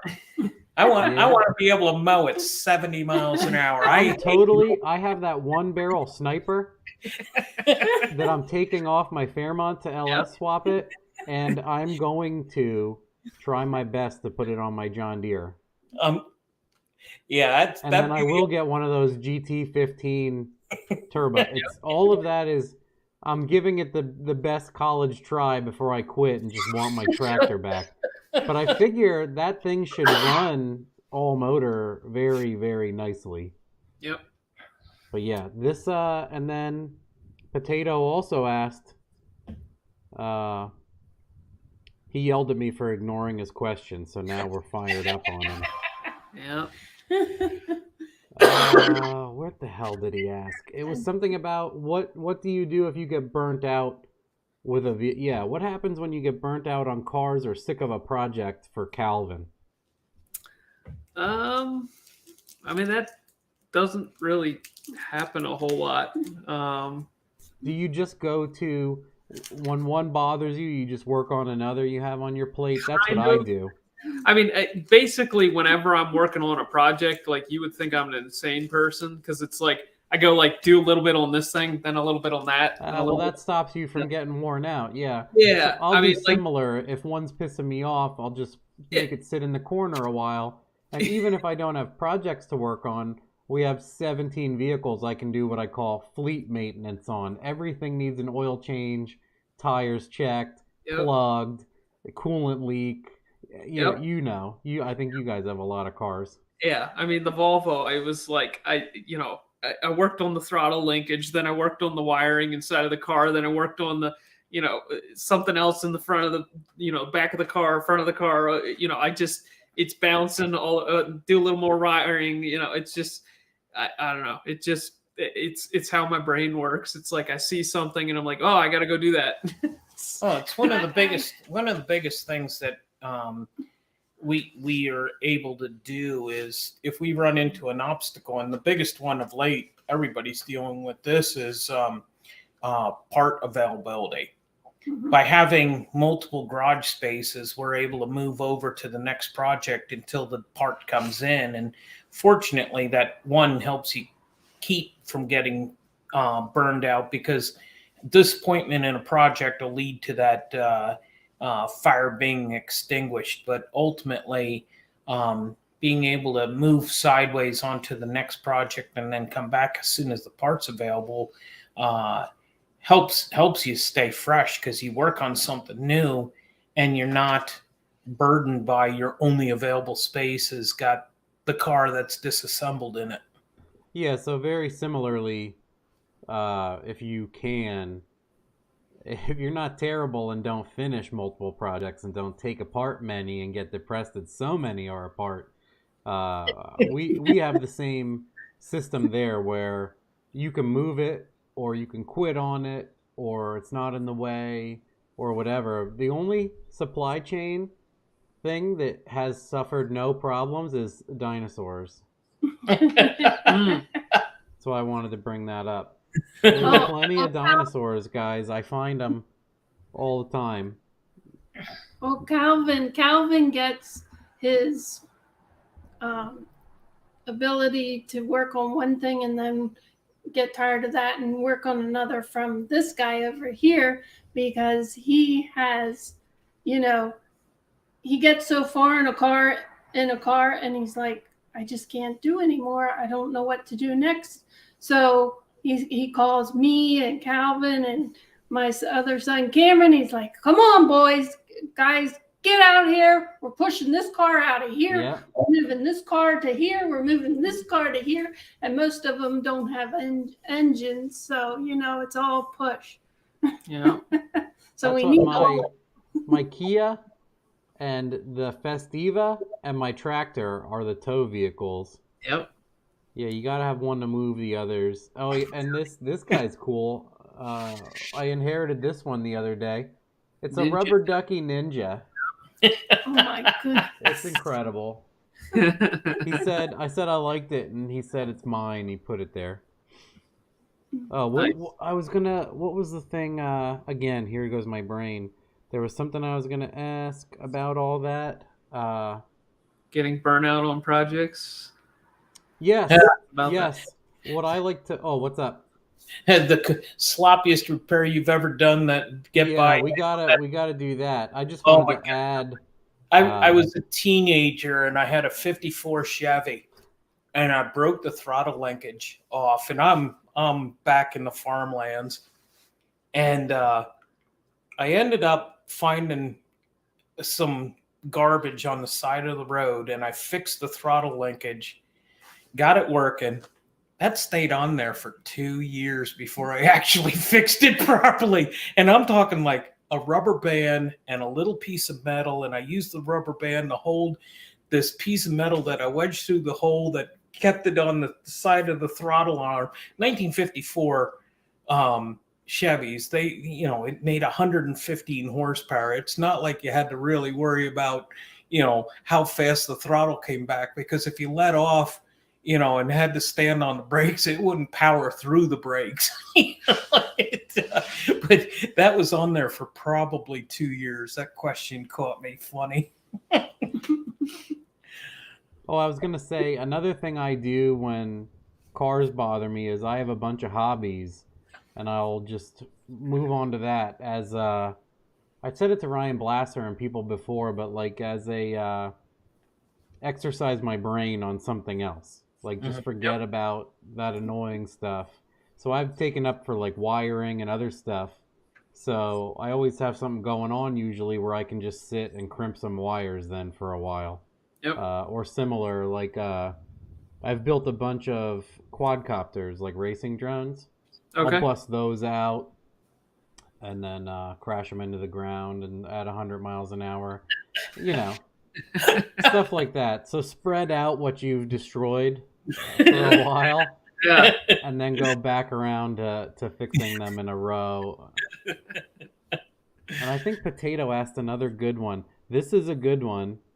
I have already gone on at length when we talked about flaring. What work on a vehicle do you dread every time having to do that task? Body work. Yeah. Body work. That's a good one. That the guys who make these cars look the way that they look today are so talented. We prefer patina. We prefer, the Volvo's going to come out and it's going to look like 80% of the body's going to look like the day that it came out of the junkyard. We're even keeping where the junkyard posts the date on the side of the car so that they can keep track of them for their rotation process. So it's got 10-22. October of 22 is when the Volvo hit the junkyard. And that's going to stay on that car. I'm hoping forever, but that's up to Calvin. It's his car. But ultimately, I hate bodywork so much. And I love just the tale that is told by the car, that is only told by its scars and bruises and you got to fix up what you got to fix up. The car can't be unsafe. Your body mount's got to be solid. The floors can't be, a problem. The car literally has to be safe. But, once you get done doing that metal work and throw a can of some flat paint on it as opposed to some shiny paint, let it blend in with the rest of it. I hate fake patina.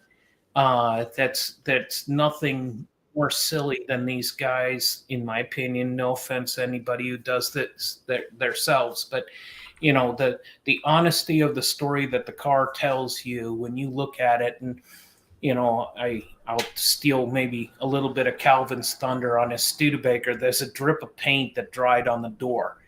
The car's blue and it has this red drip of paint that somebody dripped some red paint on the car, and it's just like, it's the coolest drip because it's not fake. It's not somebody.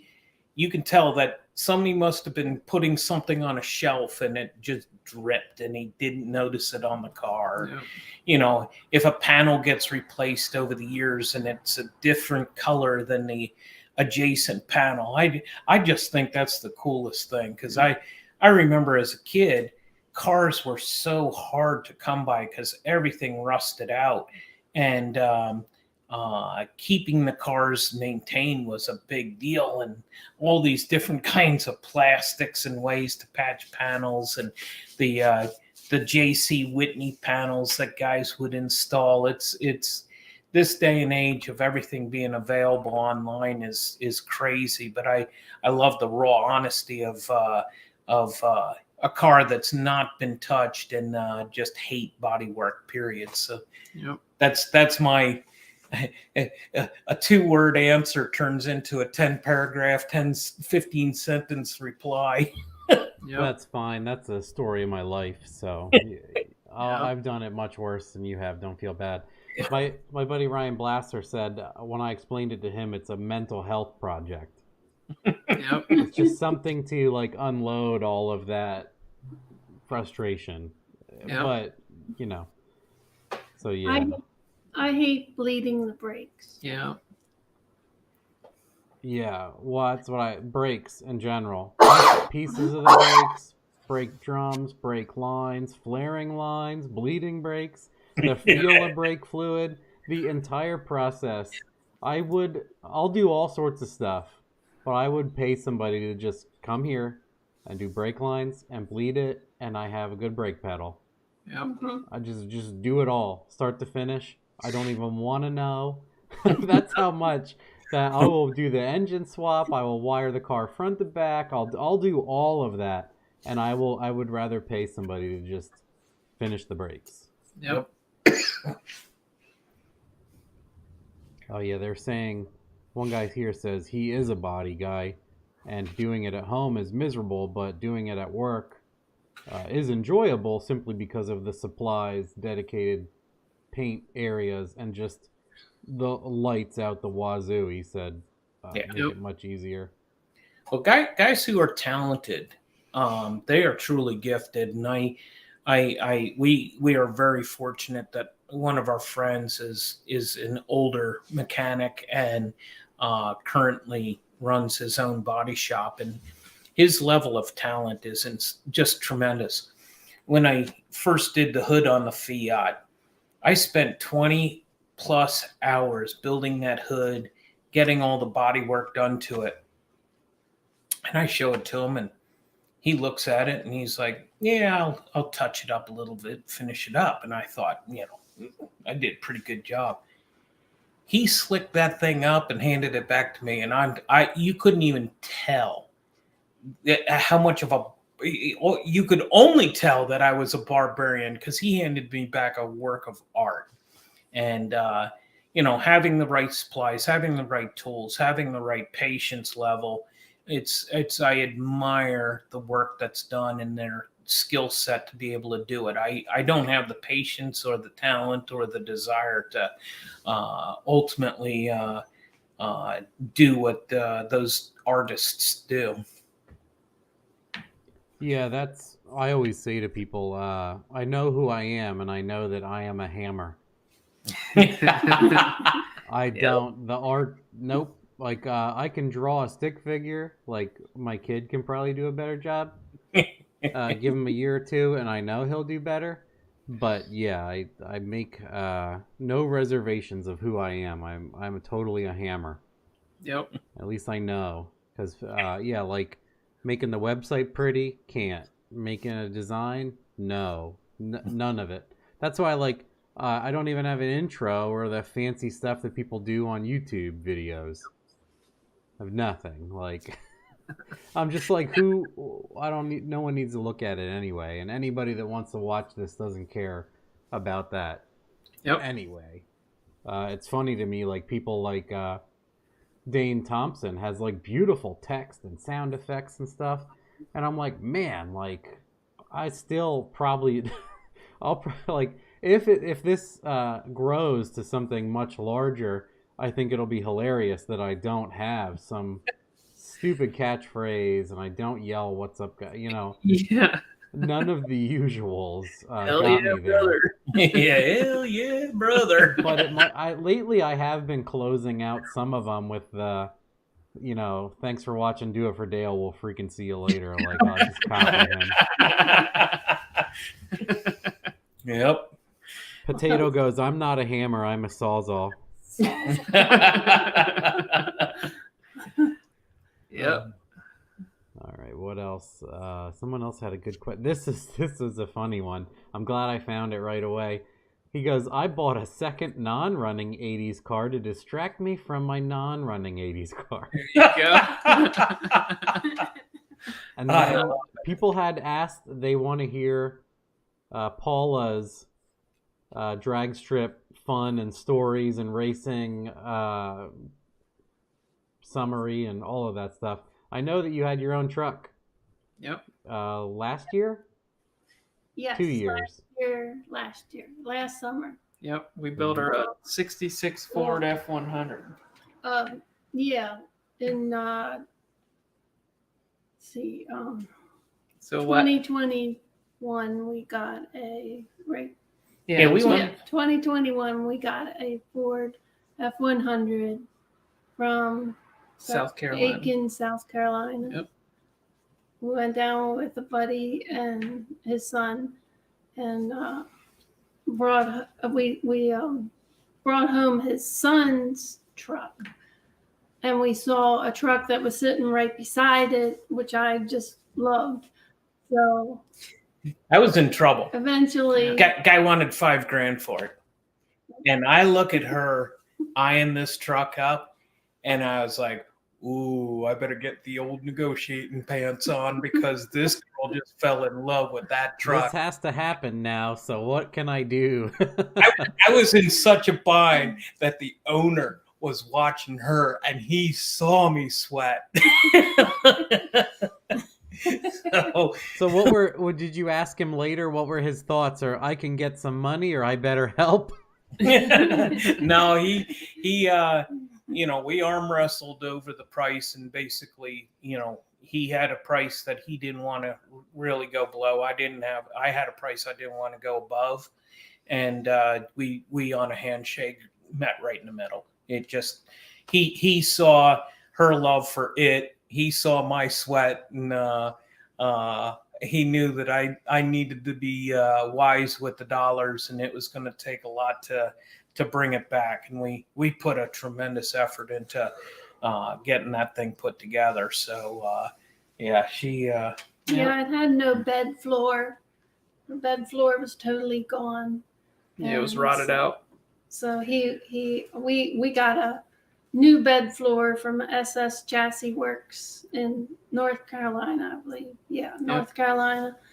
And so he redid the whole bed, welded like 358 spot welds. 358 spot welds to put that thing in. But everything had to be made because there was nothing to weld anything to. So like the bottom of the bed, you can't just put a bed floor in.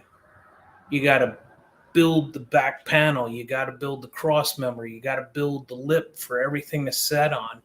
And we took the time that where there was layers of metal, we made it look like multiple layers of metal before we put the new stuff in. It was just preparing it to put new metal into took a tremendous amount of effort. And it's a Ford F100, but some people may be sad, but we put an LS3 Not this Chevy crowd, Mama. engine. Not Yeah. this Not this crowd. crowd? Yeah, you're Okay. safe here, Yeah. honey. Yeah. Because we took it to the Ronald McDonald Race for the house race for the house at Maple at Grove. Maple Grove, which is only like 50 minutes from our house.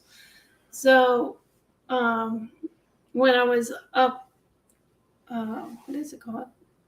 So you bracket race. You're staging the but before you had to go get it tech inspected. Yeah, tech inspected. Yeah. This one guy came up to me and he's like, "You have a what kind of car? What kind of engine?"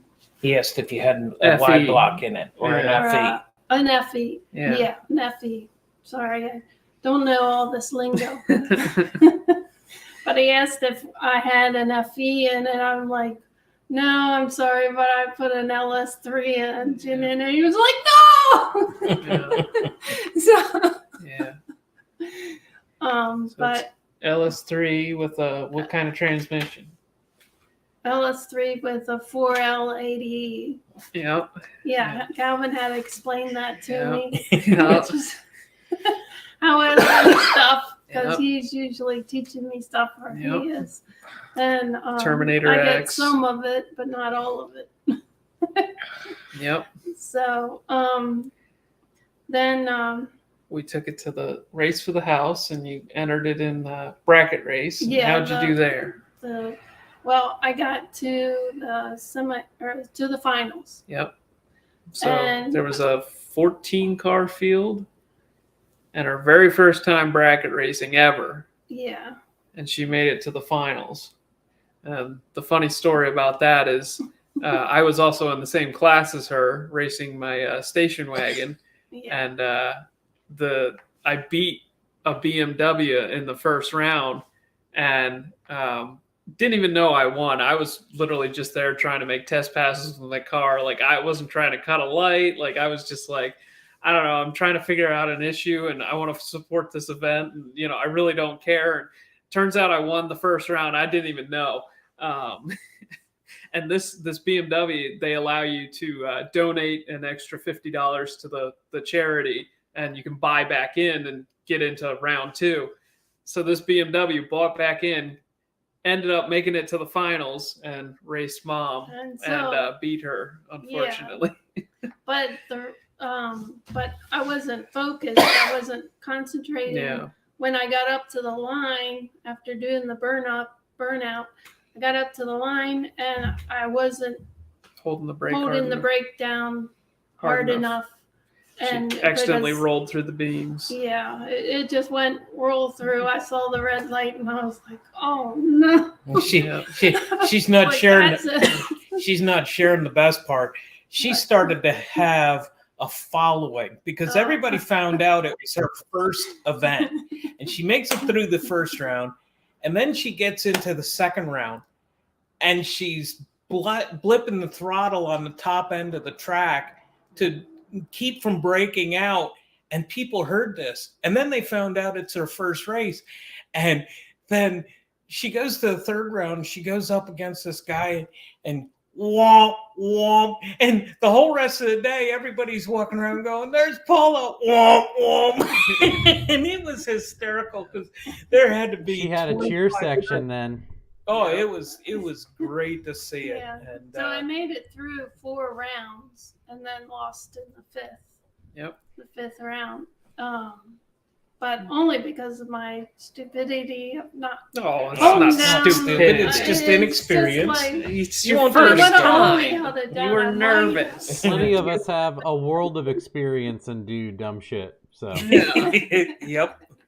So and then Stevie Fast, Stevie Jackson Racing, that guy, when he beats people and he's ahead of them, he does that. He calls it hossing on the gas because everybody can hear him pedaling and still whooping somebody. Yep. So that's probably why you made some friends, because you were, it's like, what do they say? Throwing the laundry in someone's face, pulling the chute early on them.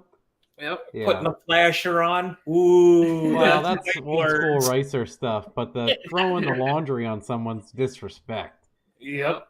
That's what But the one, another one of the Cooper podcasts I was watching, he threw the chute like twice early, and people were like, oh, they were all mad about it. So, Yep. But the other neat thing was I drove that truck from our house to the track and then drove it home from the track in the dark. Yep. Yeah. And that was right after the Midwest drags. So we had done the Midwest drags Yeah. and came home and went to the Ronald McDonald race, the charity, and she made it to the final round. It was a neat summer for the truck, and hopefully we'll get to a bunch of events that Paula can run at this year, and really fine tune her reaction time, and we got a couple ideas on things that we can do to try and help that, because obviously being that big and heavy electronic drive-by-wire, there appears to be some opportunity to dial that in a little bit better, because it consistently has the same bad reaction time. Yeah, I want to play around with, like, maybe I can hook up like a brake switch so she can just floor it and it'll hold a certain throttle position, and then as soon as she lets off the brake, it'll give her all the throttle. So we might play around with some of that, so that she can stage the car easier and not have to worry about it, rolling through the beams and that sort of thing. But we'll see.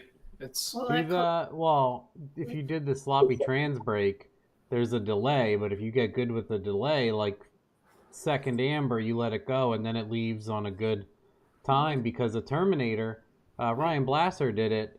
For whatever reason, I didn't even try, but he found a great way.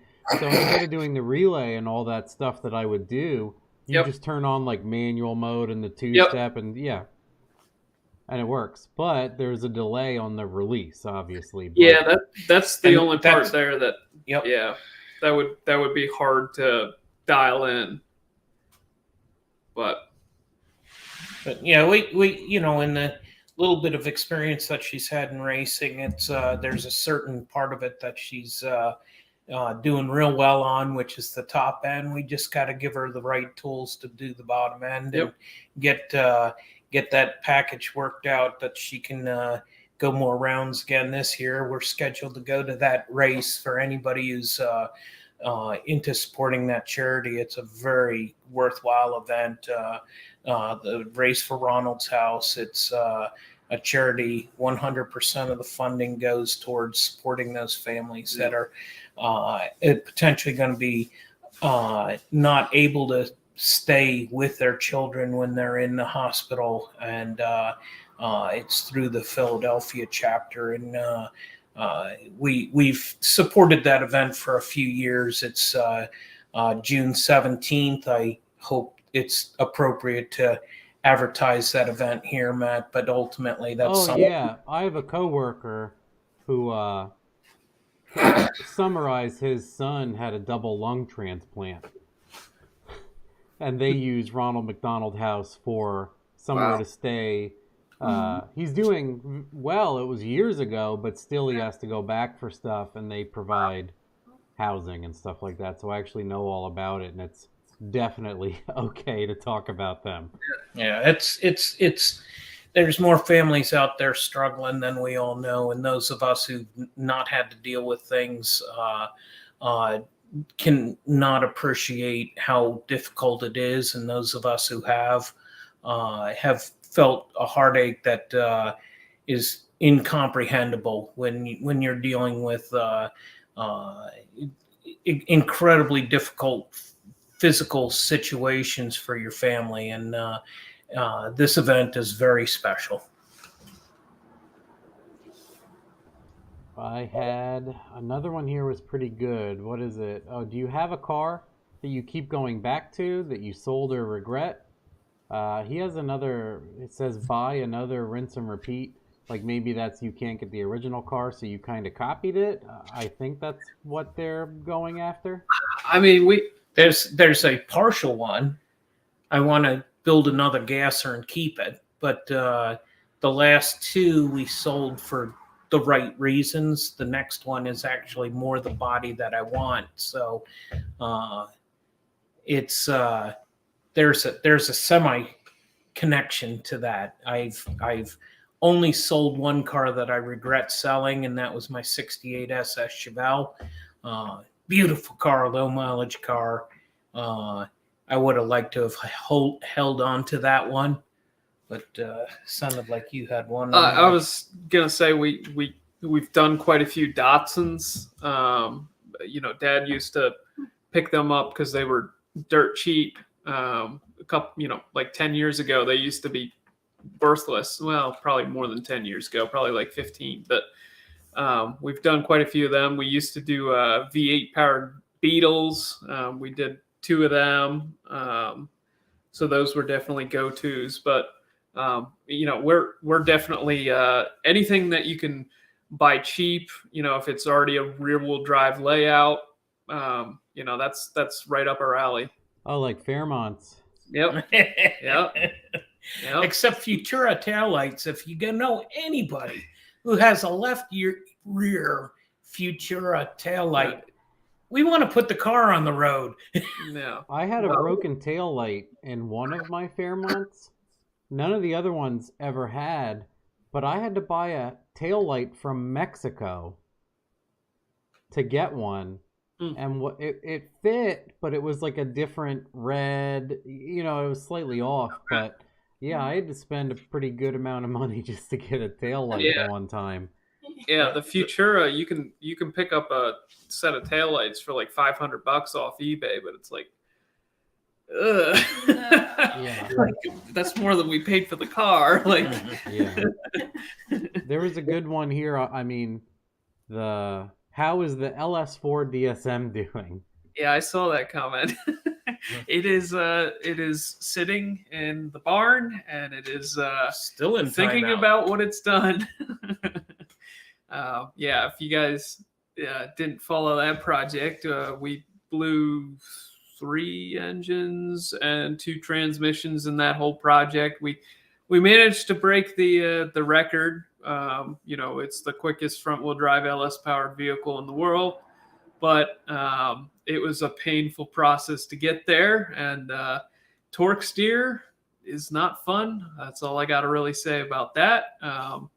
The car will eventually get recirculated into back into the garage, and we'll probably convert it to a rear-wheel drive drivetrain, just because front-wheel drive it's for street stuff, where you're just doing burnouts and stuff, kind of what Brandon Furchess is doing. Like that's where it needs to live. I have so much respect for the PFI Speed and all the, front-wheel drive Honda guys that are making 1,400 horsepower with a front-wheel drive car. It's just, it's not for me. It's just, I have learned that is not what I want to do. So it'll get rear wheel drive converted. Yep.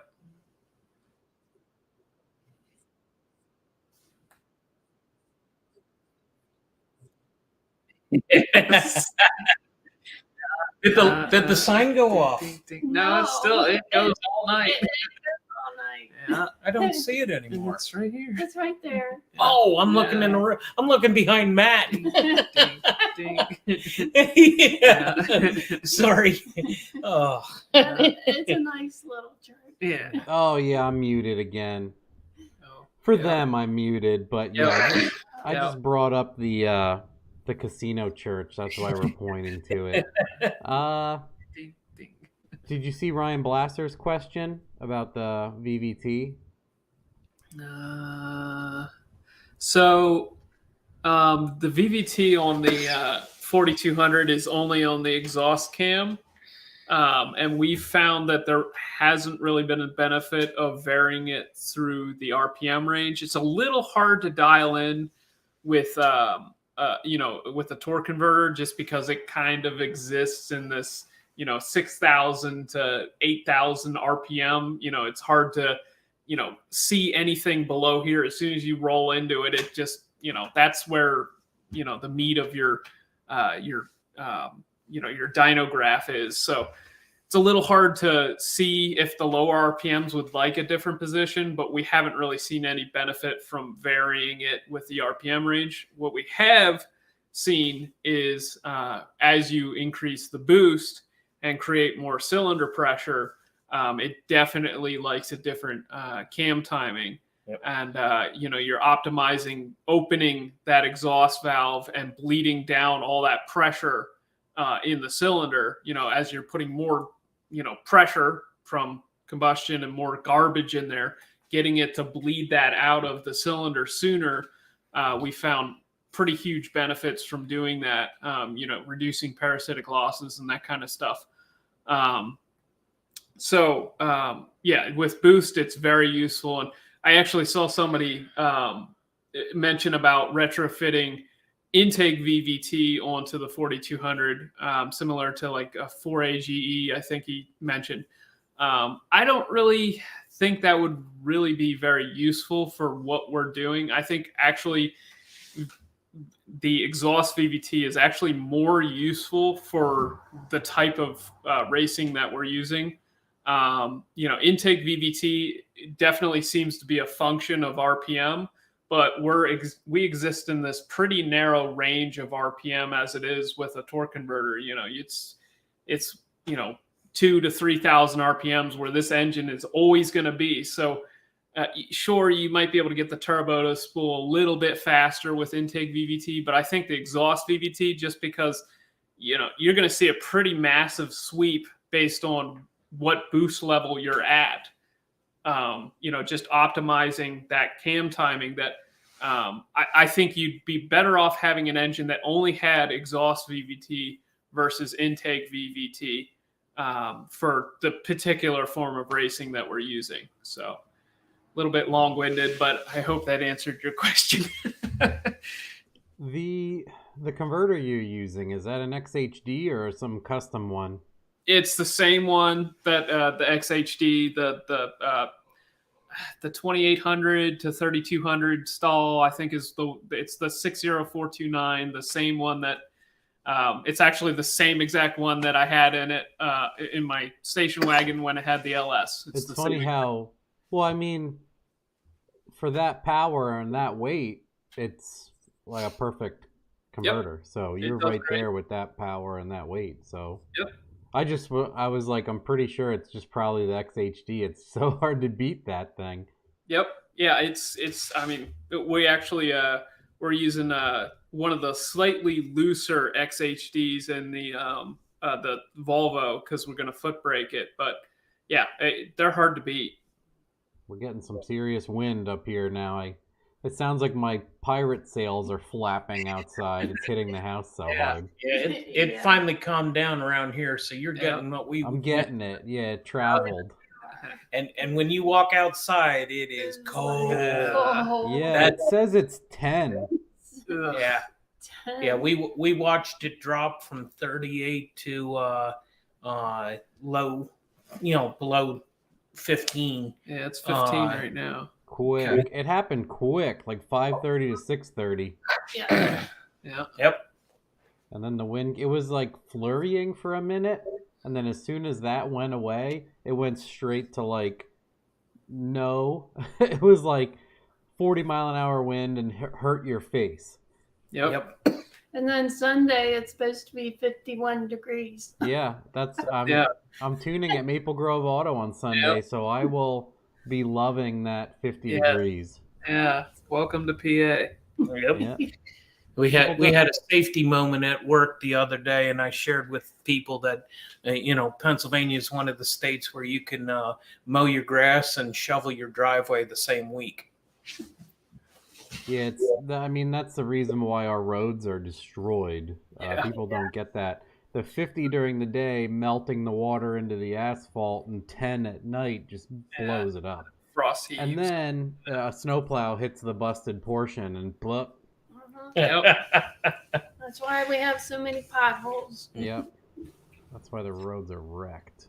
What I was gonna ask something. Oh man. That's my day, right? Your day too. Yeah. Oh man. Was it about the VVT?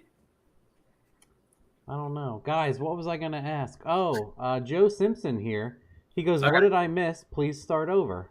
Okay. All right. Hi, I'm Calvin. I'm Paula. Andrew. Hi. That's a good one. I'll just read from the chat until I can think of what I was going to ask. Maybe I'll see something here that reminds me. Going south for a car. Oh, we bought another car. It's from Texas. I think I said that to you. I don't want to tell them yet. I want to wait till it's here to show them. Yeah, that'll be a fun one. Potato R33. What's the meanest thing you've said to your car after it's failed you? The meanest thing you've said. That's hilarious. I don't piece know. of I might have junk. threatened to light the talent on fire a couple times. No, you tried to. I had to tackle you. It is a DSM. That's 100% understandable. Yeah, you I think that's a rite of passage with a DSM is to He didn't threaten it he with fire. He tried. Yeah, you can take the DSM engine out of the DSM, but you can't take the DSM out of the DSM. I don't know. Something Yeah, like you that. didn't- Don't go. 100%. Everybody knows what you're talking about. What's your favorite racetracks? Beaver Springs. Yeah, Beaver Springs. It's just, it's a longer drive, but it's worth it. It's like an extension of home. Yeah. It's You know. just so relaxed. It is a cool track. I miss Yeah. Beaver Bob doesn't own it anymore, and that guy was quite the character. Beaver Bob is, you go back 30 plus years ago, he signed my NHRA license when that track was an NHRA track. We've been friends for years, and I loved that track when he owned it. And Mike and Mikey have taken it over, and I didn't realize that it could be better. But they brought their own ideas in and changed some things. And Mike, the father, having had raced there for years, introduced a couple changes of things he wanted when he was a racer there, and it just took it to the next level. And it just Bob couldn't have sold it to a better individual, and his son Mikey, what a great person, works hard. Holy mackerel, Yeah, does that that boy- young man Holy work. And crap. if anybody has any doubt about how hard it is to run a track, just try and take 10 minutes and keep up with that young man. That boy can outwork 3 men. Yeah, he's the hardest working 18-year-old I've ever met. Like most of Existing work ethic. yeah, most of the kids his age are too absorbed in video games, and he works his butt off. Yep. And So there was he makes people feel, both of them make everybody feel very welcome. There's obviously always going to be a few that want things only their way, and they have to realize that they've changed it to keep it alive, and the changes are good. What a great pair of people running that facility. Joe Simpson says, "These people are too nice. I can tell they're not from Maryland." We're almost tolerable. Yeah. Almost. And Monkey Fab says he's had to have a few talks with my cars, is what he said. Yeah. I've never really gotten so upset with a car that I've said things to it. I've been disappointed, but I had an old Nova that gave me fits. I could break rear ends in that car like they were free. Unfortunately, back in those days, they were $25 above free. So, but it went through enough of them to basically shorten the availability of Chevy Deuce type Nova rears in the area for generations to follow, because I hurt a lot of rear ends in that car, and my reaction was more of a not again kind of response, not a curse the car. I would say that I take all of that and yell at myself, never a vehicle. It's not the vehicle's fault, in my opinion. Yeah. So when stuff starts going wrong, I love when what is that? People every now and then people would be like, "Man, you're grilling somebody, or you're rude, or you said." I'm like, "You should hear me talk to myself at night." I guarantee you're getting it easy. But yeah, the minute I have trouble with something, I'm like, "Dude, you are a dickhead. You did this. You did this." I get so mad at myself, and part of that I think is a little bit of negative reinforcement motivation. Yep. Because if I'm ever working with somebody else, rarely anymore, but even if they were doing a terrible job, I'd be like, man, you're good at this. You're an ASE certified. You're a master technician. Like my friends and I would always just do that. And it's funny, like it just makes you smile and you're like, oh, I guess I am doing pretty good. Everyone's acknowledging how good I'm doing. Wow. Yep. Well, how did we do on getting through the list of questions? I think you put a. Oh, we're done with there weren't what I said to you guys earlier is majority of it was like, I love those guys. This should be good. I'm like, ask some question. What sucks is twice now on Facebook, I've had memories pop up that flag their AI. You ever hear about that? No. Like they have a more stringent like a algorithm going through and looking at sensitive things. Oh. So I have like memes coming up that say ridiculous things about cars, but it has choice words or images. And I've been on 2 days now, 30-day bans or like mutings or whatever. And I noticed ever since then my reach is garbage. Huh. I can post stuff sometimes and it like 3 people see it. Wow. So when I posted those, I don't think they got a lot of traction. I gotcha. So sometimes, I'll post something and people say similar, like you get stuck at such a bottom portion of feeds once that happens to you. Oh yeah, I've watched a couple of like the Joe Rogan podcast where he had Mark Zuckerberg on, and he talked a lot about that, where like they have the ability to just like, shadow ban people, and it's you're there, but right, you can it's think hard to that even you're search for posting you things, but nobody sees them. Yeah, what's the point? Yeah. There was a good one here. Everybody says the new owners are amazing in the chat. That's what everybody I know physically that's been there says. It's even better, and that was not an easy thing to accomplish. Yeah. No, it's like I said, that when I started going back to that track, I think the first time I ran that track was 1984. And Bob made a point of making sure that everybody felt like they were part of his team, part of his world, part of that track. And Mike and Mikey have taken it to the next level. Yeah. Someone asked have you guys ever owned a G body, and I'll just say yes. Yes. Oh yeah. We had a G-body station wagon that I had a wagon also. Yep. And I finished LS swapping it, and I got rid of it immediately. It just wasn't for me. Yep. Well, we had a nice one. Its entire rust spot was about the size of a quarter. Yep. And a 267 V8, small block Chevy V8 in it. It was a turd.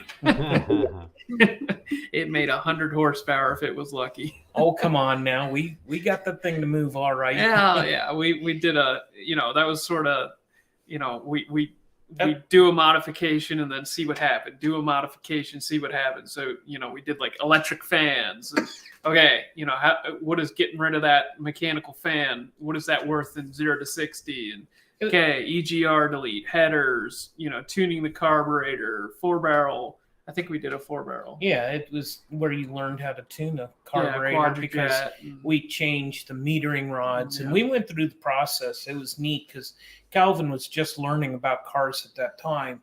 So we took the time of make this change, and then the car was slow enough that we could clock it with a, with a calendar. I think it was 0 to 60 in like 15 seconds. Yeah, it was horrible. Yeah, we made very measurable improvements. I think we got it down to 11 seconds or something like that. Somewhere I got a picture of the sheet of like what we did and like the 0 to 60 and like all the, I think we went from like 17 seconds down to like 11. So, Yep.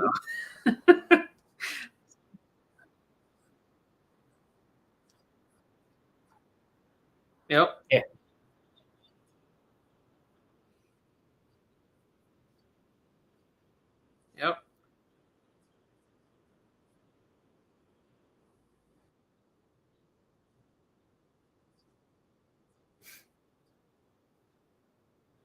Yep.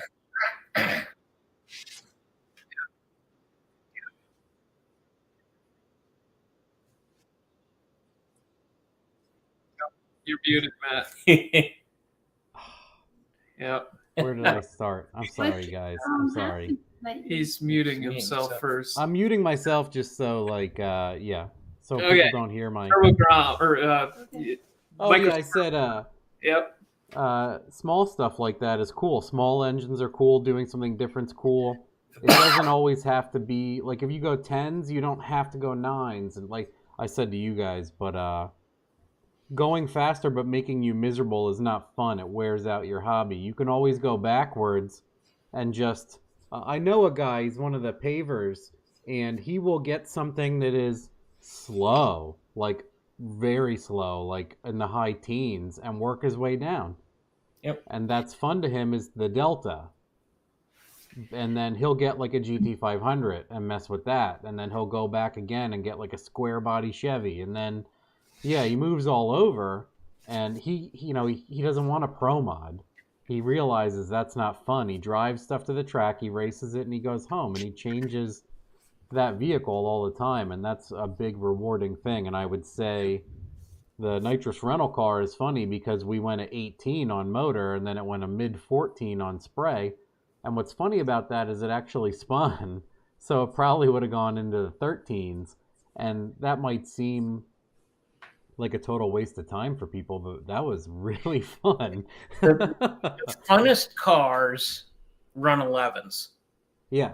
You start getting into some work when you're in the 10s. They're still fun. But when you start running 9s, you have to start putting in, financial investment and work, and you're throwing belts away every, what is it, 3 years or 2 years? Chassis cert is every 3. The belts is every other year. Yeah. And you've got to get a license renewed, and you've got all of these things, and everything. If you're cubic inch limited like what we're doing, the amount of energy that you spend on trying to take weight out of a car. We're to the point now where, we want to get into the 7s. Well, when you think about 7s and weight and cubic inch limit, you have to think about it this way. 43 ounces is 1 horsepower. It's a good perspective. It's versus a 12-second car, it's 160 ounces as a horsepower.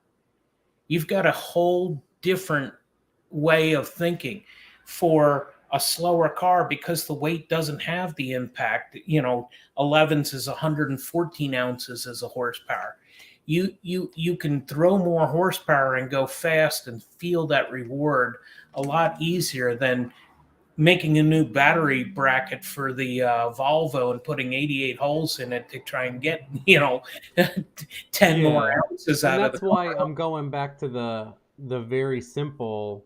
This Fairmont 7 is going to be very simple, and then I'm just going to make it clean but without spending a ton of money. But then that'll show people that, obviously people look at an engine bay I've built and been like, that's ugly, I don't want to do that.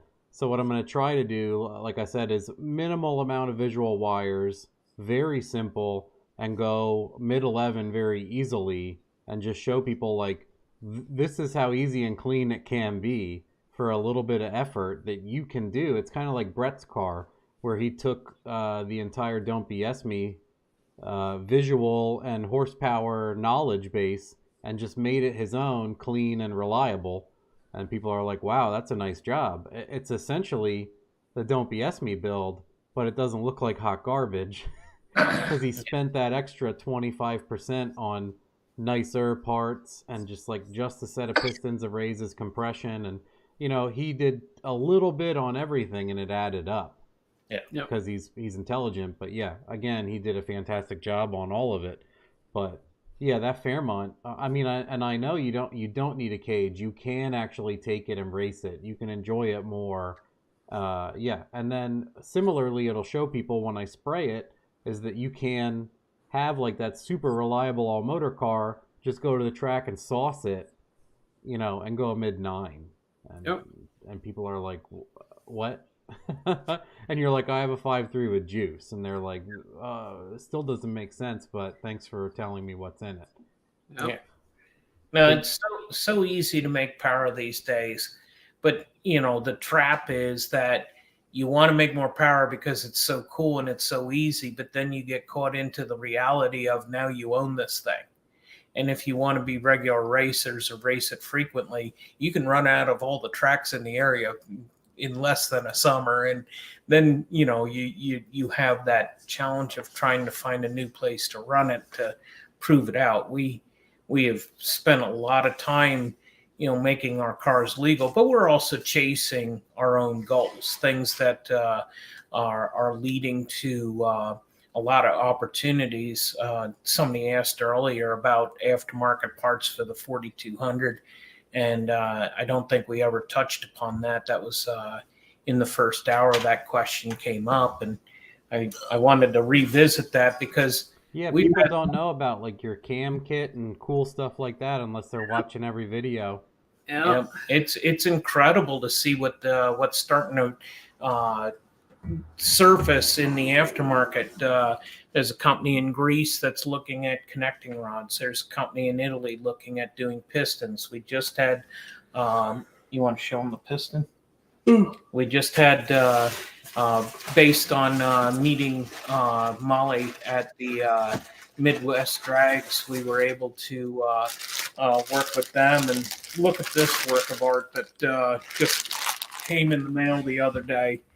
It's even got Nivlac 57 etched into the side of it. And as we further advance these engines, more companies are going to be getting on board with supporting them.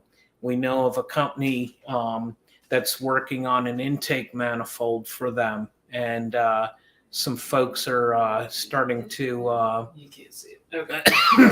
Some folks are starting to get interested in making camshafts, and another company wants to start doing CNC porting, and hopefully we can take that platform to a whole new level, because all of us can drive down the road and see 50 to 100 of these things on a relatively short trip around the back and forth to the grocery store, and there's a high number of these things that have got 100, 150, 200,000 miles on them, and those engines are fantastic condition at that mileage. It's the engine that's gone south, or the transmission is what has gone south. The vehicle can't support the engine anymore. Yep. And once somebody makes an oil pan for that engine, that'll be the game changer. I was just going to say that. That just completely changes everything. Excuse me. I think the big thing is that people are tired of LS swaps. Yep. And that is something. And I know you had said that like 2 years ago. And it's cool to see that you guys are the people making it noticeable. There's really nobody else doing it. Anybody doing it, in my opinion, is using your knowledge or likes it and wants to do similar. Yeah. Well, the LS is truly the common sense swap. Yeah. If you want to go fast for the least amount of money, you just can't beat that platform. If you have an impact gun, you're going tens. Yep. But ultimately, not everybody wants the belly button, and they've become quite the belly button. 2-3 years ago at PRI, everything was LS. LT is something you see right now. The Godzilla engine is something that you see right now. It's the support for the LS is going to be there for a long, long time, similarly to how it had been for the small block Chevy and the old traditional V8s. But folks are kind of bored with it, and it's neat to be out in front, because everywhere we go, people are, hey, we know you, and it's been a lot of fun. Whether we're wearing our Nivlac t-shirts or not, they're starting to recognize us for some of the accomplishments. And I think once we get those one of those into the sevens, it's really going to open up a lot more doors. We'd like to try and get and break that plateau with the Datsun. We got some plans on how to address what we found was on coast down, the oil was running away from the pickup tube. We've got to address that issue because we did see some issues with scuffing of the pistons. And you want to say something, Matt? So, an accumulator, you guys ever use something like that? And I can't get a decent answer out of people. Is that worthwhile? Would that help in that situation? Are they useless? No, that's blah. One of the great lessons that we learned going to World Cup is everybody down there is using the accumulator. Yeah, almost every Coyote-powered car that you see at World Cup has an oil accumulator. So that was actually the solution that we were intending to implement. So yeah, I've heard a lot of people say, obviously, the rear sump is what almost everything has, and it's fantastic until you are yanking a chute at $150. Yeah, And then it's all in the timing cover. Yep. And that's exactly what's happening. And that pan was designed to be low and shallow to get the engine down under the hood. So it only compounds the strain on the oil system and where the oil's at the time that because one of the things that we always try to do is if we're running fast, get the chute out. You don't want to have your best friend tucked away if you're in trouble and you don't realize you're in trouble until it's too late. So, even on a not so very fast pass, we're dropping the chute. It's easier to repack that chute than it is to fix a front end if you go off the end of the track. And, your negative G load definitely contributes to that oil running away from the pickup tubes, especially where we place it all the way in the back. Yeah, I wanted to read some points. Joe Simpson said, the days of having 200 horsepower and trying to make 210 is far more enjoyable than trying to make 1,000. Yep. And then also, my buddy Kenny says in Coyote stock, everybody went from no oil pressure to having oil pressure. And he says every single one of his friends that runs in that class has an accumulator, including himself. Yep. So it does absolutely fix that problem. Yep. That's way easier, I feel like, than running a dry sump or something similar. Because the rear sump is good for 95% of it, except for a high-speed shutdown.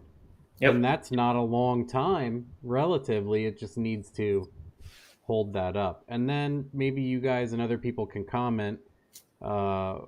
I've seen a video on it about adding air pressure and less or more to get, do you want the oil volume or is the pressure more important? I'm sure the volume is important at that point because it can't get any volume to create pressure.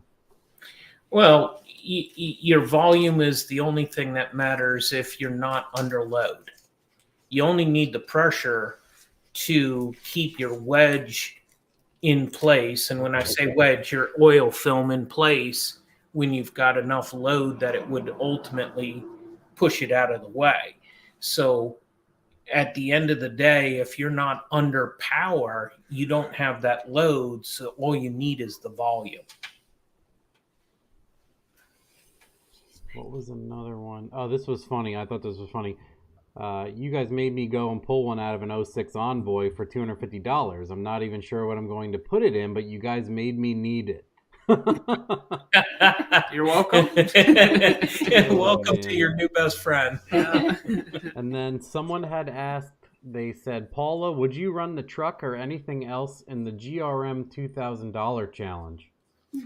Well, I'd be way over budget. Yeah, well, that's one thing. Yeah. But I guess he means some other challenge. I don't know. no, that's the GRM. Yeah. Well, you could run it in the over budget, but they've probably wouldn't turn too well. They have a new class. Yeah, they have an over budget class now. Yeah. Someone was asking about that. They added an unlimited class. Yeah. Yep. Or he said it. And he's the same guy that asked if you would. I guess he means, what would you run in a $2,000 challenge, or do you have zero interest in doing that? I don't know. It sounds like you're not interested. I think you just got your answer. Yeah. Not to answer for you, but it sounds like you're not interested. You're trying to be nice. Oh, She likes bracket racing. Yep. yeah, I do. Yeah, it sounded like you were doing good. Yeah. Yeah. Yeah, Yeah. I've she's always been liked- watching Dad do it for enough years that she knows Yeah. how it works, and basically. she's yeah, actually pretty good at it. So But, What else? Oh, this was funny. He says, Matt, how do you feel about indirectly starting the Texas Speed Converter meme? I'm always proud of the stuff like that. I'm not familiar with the. Oh, why else would I let it happen? It's funny, like, even if it's me in that situation, it's funny to me. Yep. That's what, again, I keep bringing up Cooper, but I've been doing a lot of wiring and listening to him in the background. Yep. Because he had Alexander Flores on, that YOLO douchebag guy I was telling you about him. I can't stand that guy, but in that setting, obviously he's playing up that character, because in that setting it was great to listen to him and what he had to say. And they went back and forth, and one of the things was someone was talking about, oh man, here we go. He made a great point at some point. So Cooper said the stuff doesn't really upset him. Whatever, people have something to say, and he's like, I would probably agree or laugh or whatever. It doesn't hurt me. Yep. And then he's like, man, you're a better person than I am for your age, because that stuff makes me mad.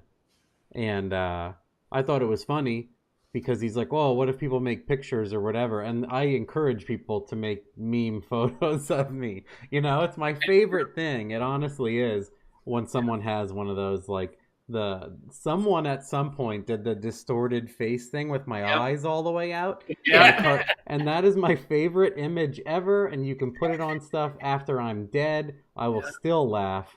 So similarly, I just don't take it personally. And previously I had posted pictures. I'm like, guys, you probably need to use this stuff. And one of them is me wearing my friend's like rave glasses. They're just like giant white ones. And I'm like, look at, and people put those in everything too. It's incredible. I think it's funny. And I think it's funny, like, for someone to, that's what's, Jamie and I always approve posts that are like, why don't my posts ever get approved? And then people fill in. They're like, it's probably terrible, and everything else, and you don't listen. And and then other things similarly, where someone's like, Texas Speed owes me a cam and a convert. Come on, go away. No, So that guy got it. And then I was purposely handing it off to converter companies and encouraging them. And I think it's funny that they can. I always push this fact that those people have to laugh too. Like, they can't always be on defense. It's tiring anymore about people always being right and just being a loud, bratty kid and screaming what they want, and you have to comply because they'll say bad shit about you on the internet. Yep. So I think stuff like that's funny when they can just rib back. Yep. Well, Freiberger was on. He got on his Facebook video yesterday, day before, for the first time in like 3 years. Wow, I didn't even know that. And he was making a point about he had gotten some negative press, if you will, negative comments made about, he voiced his opinion about something someone had done on their car. And it's so sad to see how thin-skinned everybody has gotten. Yeah, they're probably like, you can't say that. You're David Freiberger. You have to hold yourself to another standard. It's unbelievable. And it you know what? That man has done more for our sport and for this car community as a whole than anybody in our generation. I don't think there's any name more synonymous with hot rodding. Yep. Other than Dave. And you can look back through my stuff somewhere, and I have given him shit, but I give myself shit. So obviously, but I absolutely respect that guy, no doubt. He's But genuinely a good dude. and he seems like just a normal. I mean, he's walking around with sandals on. Yep. Like He always wears flip flops. Yep. yeah, that's what people say all the time. I miss Matt barefoot or in sandals, impacting an 8.8 in his garage. Yeah, he back years ago, we were down at Maxton. We blew a paraglide up, and it's laying in a pile beside the car. And Dave's in our trailer. We're just hanging out. He's looking at our photo album, and just one of, I guess at that point we had run into him 3, 4, 5 times at that point, and the picture that's in Hot Rod is the picture he took standing in our trailer of the 2 boys working on the car, and the paraglide's laying there in this pile of rubble of broken parts. And getting to know him back years ago in the O's, before the teens, the 20 teens came along, drag week and roadkill type events, he was much more approachable. Obviously, roadkill made he and Mike so popular that they're a bit more guarded today than they were. So somebody who meets them today would not have that same fondness that we got to enjoy getting to know those guys before the popularity of those shows took off. All that being said, my point of bringing that up is the fact that he's the real deal. He gets to know people. He gets to know their stuff. And even to this day, when I run into him, he'll ask me, "Hey, what's up with the Studebaker?" Because that's the car he got to know me through back in 2009, I think it was, down at Maxton. He watched the car take off, and I pulled first. I pulled second. The thing shut off. I had a heater overheat on the fuel pump, and it coasted through, and I was in the staging lanes when he came up to me, and we sat there waiting for an oil spill to be cleaned up. Somebody had yacked an engine, but he spent 15 minutes talking to me about this car. And I'm in a sea of who's who of the world. Sonny Leonard's there, and so many big names in the sport, and he's got a microphone and talking to me about the fact that I had just bought a water pump the weekend before for $40 at Maple Grove, threw it on my Studebaker, and we're down there making passes at Maxton. And his connection with guys who have that roadkill mentality of dragging something out of a field and making it run is a true there's nothing false about that. That is stuff that he gets into. But his support for the industry, getting to know Mike, one of my favorite runs that I ever had all time in drag racing, I raced General Mayhem with our Bugzilla and a heads up race out at Norwalk, and we beat him by 3/10. And after we made the pass, we ran into Dave and Mike signed my time slip. "You kicked my ass, Mike." And it's it's the only time slip I got, I think, that's got any kind of protection around it, because the rest of them go into a folder. And we made t-shirts. Yeah, we had a t-shirt with Bugzilla on the front and the time slip on the back. But what a real guy. And to circle it back, all this criticism that's out there and all this negativity out there, it's very different than when I was a kid. And the Ford and Chevy guys were beating on each other, and in the day the Plymouth and the Dodge guys all hated each other. It was ridiculous, but that's the reality of the world that existed in the 70s and the 80s when I started playing with cars. And today, this hostility that you see, if anybody says, you put the wrong stripe on that car, that shouldn't be, that's from the wrong year. Guys, we need to be supporting this and not driving the young people away, because they see this harshness that's out there. Why do they want to be any part of this? They can be in different communities that are much more supportive and not so critical of their choices. These guys that are putting their heart and soul into these Hondas. Yeah, it's not my bag of tea, but they're doing real work on these cars, and I really appreciated Dave getting out there and saying, stop with this, stone throwing anytime somebody. Where did he write that? Sorry to stop you. I'm gonna look it up. It was on a video that he posted He yesterday. did I have to watch it. Yeah, I'm not gonna watch it while we're doing this, obviously. Hey, does this work? I'm gonna. Oh, it's the Wilhelm scream. Yeah, did you hear that? A little bit. Yeah, I have I added sound buttons to this, and I wanted to see if they would work on. What's one for my Discord people? They asked me to do this. Get fucked. It was really quiet. I heard a honk of a horn. Oh, it's quiet for whatever. Yeah. Anyway, I'll have to watch that. But yeah, I totally agree. It's easier to get support for changing your gender than it is to race your car. Oh my gosh. So that's what's going to happen. Yep. So think about that. Oh, people are saying there should be a sloppy fest at Beach Bender. Beach Bend's way too far. I want to do just a meet, not like a car show or anything, but just show up and hang out and not be sheets and people driving like idiots. And I'm going to do it at that same, where you guys went to the swap meet.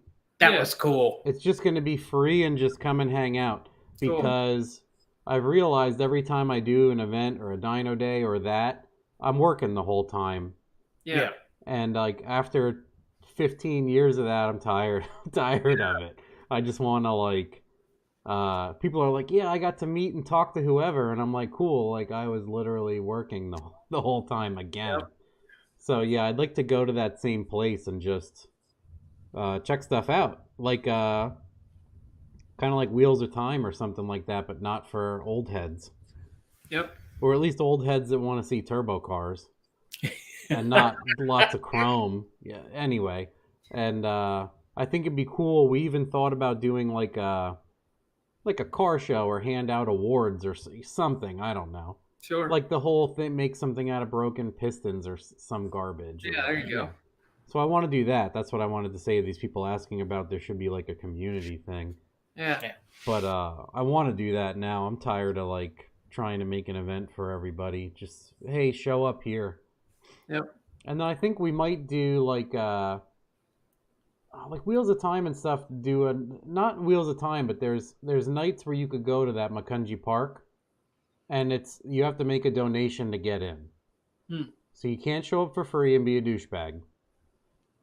You pay $1, you pay $5, and it goes to a charity of choice or the police department nearby or something. Yep. So I wanted to get in touch with those people and see if we can like just give the money to the fire hall or the police, something like that. Because then what happens is they see that you're not just trying to cause trouble. Right. That's what happens at Macungie. They let everybody do that every time because you're paying to get in, and people that want to do a burnout won't pay $1 to mess with everybody else. So I keep thinking about doing exactly that. But we have a group called Motor Menders around here that is basically exactly what you're talking about. That's awesome. I had Mike Finnegan on my show. Yep. And he was just the most regular dude I think I've ever... Because you're like, oh, you never know. Like you said, David's a real person, and he seems like that. You never know the stuff that happens, and I think it's just the way the film crew makes stuff. Yeah. Because manufactured stuff is ridiculous, and film crew stuff is ridiculous. So it seems like they're just regular people. Yep. And they are, and Steve Dulcich is awesome. He's so talented. People were saying that I should have him on. Yep. Yeah, isn't that Brule also? Yeah, Steve Brule would. Wow, that man's smart. Yeah. No one. Someone said that. I asked about like proposed radio show guests, and someone's like, I think it might have even been Jordan Frank. He's like, you should have Steve Brule on. Yeah. Because he seems extremely intelligent and like just a regular guy and gets no screen time at all. Yep. You know who I'd love to see an interview with would be Lucky. Oh yeah, I know who you're talking about. I see him, and he's the kind of folks I just want to hang out with him He sometime. just seems like he's having fun. Oh my Yeah. God, that thing that he did with Alex in some of their advertisements, Dirty Oh, Hands yeah, win. She says, "I just washed my hands, winner." Yeah, I saw that was like, I saw things of it, but haven't been able to watch any of the video behind it. They make a great chemistry, the two of them. We met Alex when she went to Drag Week the first time with her Camaro, and they were pushing back on not letting her run Drag Week because she was a girl and 16 at the time. We were one of the people in the group that protested and said, "No, this is wrong. You need to let her run." I didn't know that was a thing. No, that happened. Yeah, the rules had nothing that prohibited her from running, but for whatever reason, they weren't going to let her run. Boys Club. Yep. And well, I don't think it was that. I think they were just afraid of the fact that a 16-year-old, very attractive 16-year-old girl was going to be on the road in an old car. And I understand their apprehension. So ugly dudes are okay. All right, I'm okay. I'm fine. Might be stranded on the side of the road and be taken advantage of. I think it was the concern. But she's surrounded with 360 of her best friends at that point. So, enough of us knew that we were going to have one eye open. But, her father was also a participant. I'm sure that he would have been right there. But irregardless of that, to see her over the years and who she is today, really neat. She's approachable. She was at Midwest. I walked right up to her, had a conversation with her, and the combination of her and Lucky is really neat. Lucky and oh my gosh, Tony. That was a great. Oh yeah, I want to have Tony Angelo on too. Oh, he's great. He lives like 40 minutes south of me. Yep. And he did the race for Ronald's house last year. Spent some quality time with him. His two girls had a lot of issues. Oh my gosh, that's a heart-wrenching story there. He, you talk about somebody who's gone through the valley. When you see the depths of the valley of having a child with health issues, you can connect very quickly. And we were able to talk about some of the challenges that Paula and I have gone through with Calvin's brother, and we connected not just with the cars, but with our life stories, having some similar paths. And ultimately, he was a good guy. He'd be great on here. Lucky would be one of the funnest, I think, because I think his sense of humor is so dry and so natural that half the people would start cracking up 5 minutes after he would say something, and everybody would be looking at him, what happened in it? Well, Lucky said about 5 minutes ago, blah, blah, blah. But it's going to be fun to watch him and Alex as that whole thing gels, because she's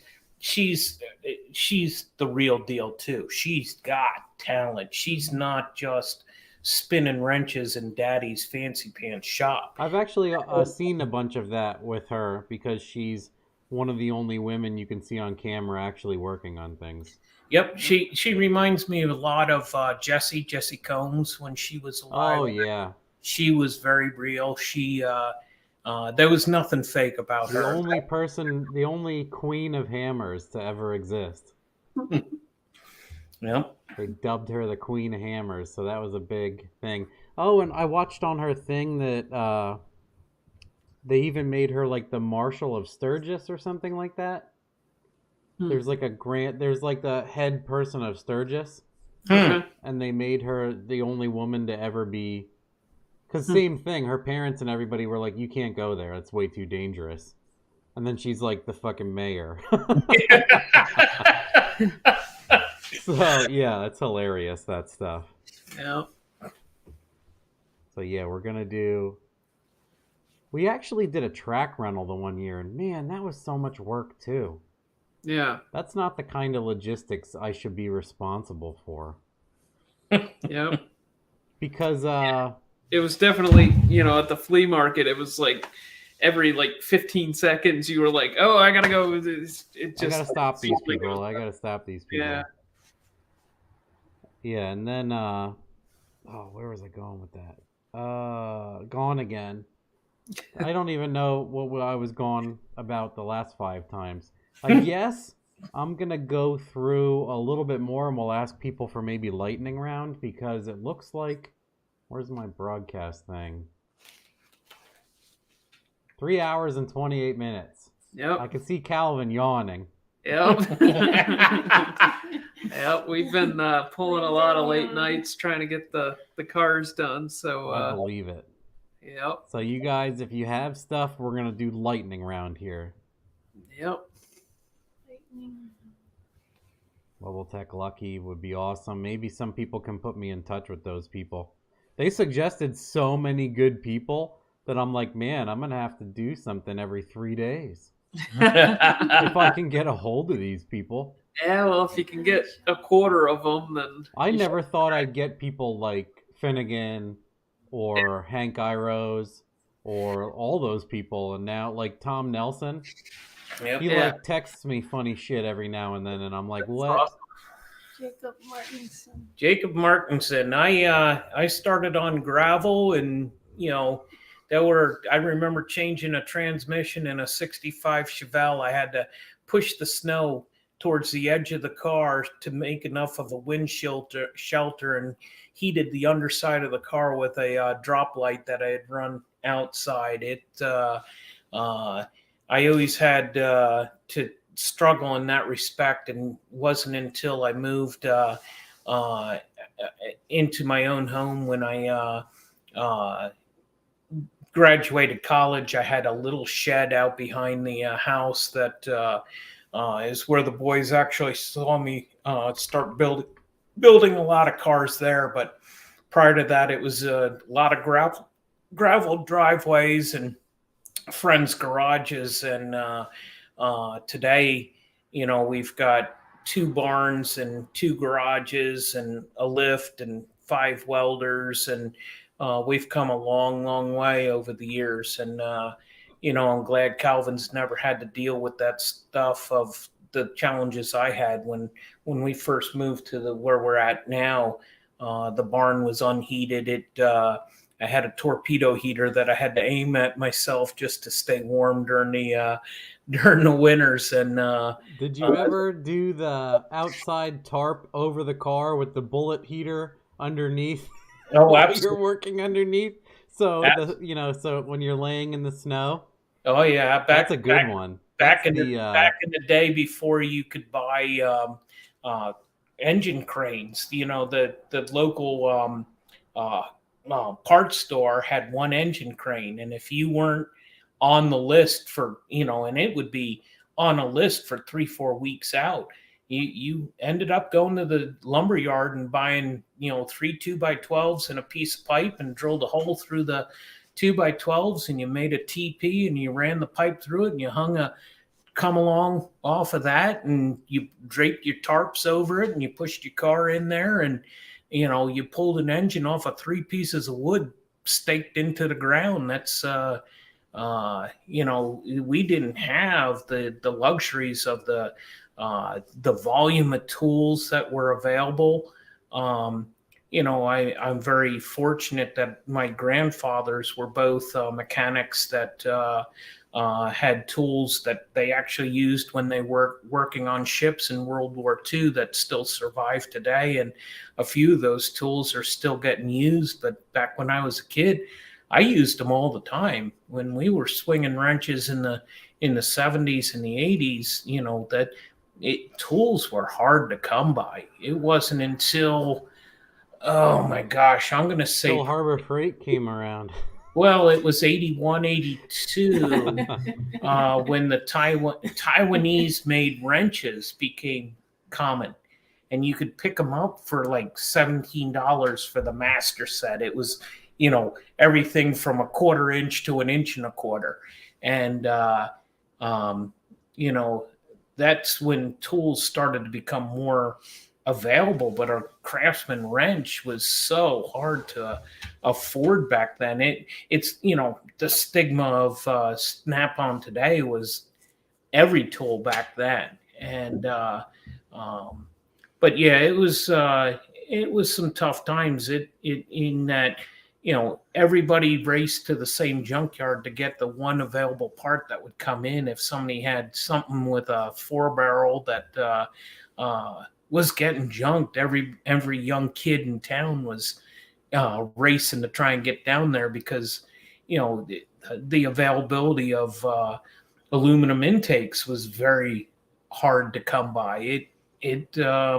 Now we've got plastic intakes. Now well, and you got the internet and credit cards, and so no, long answer short, it's everybody pulled with open trailers that were made out of mobile home axle trailers. If you had a truck, my first tow rig that I had to pull a car to the track, and I was one of the few back in the day, was something that 200,000+ miles on it with that I bought for $200 because the car lot couldn't get the thing to work, and I fixed all the wiring, got it going, and I ran that thing. It ended up, I sold it. It had 500,000 miles on it when I sold it, and 3-speed on the tree driving home from Cecil, with a trailer made out of a mobile home trailer. And now we travel everywhere with diesel crew cab F-250s and enclosed trailers with 4 toolboxes in the 2 of them.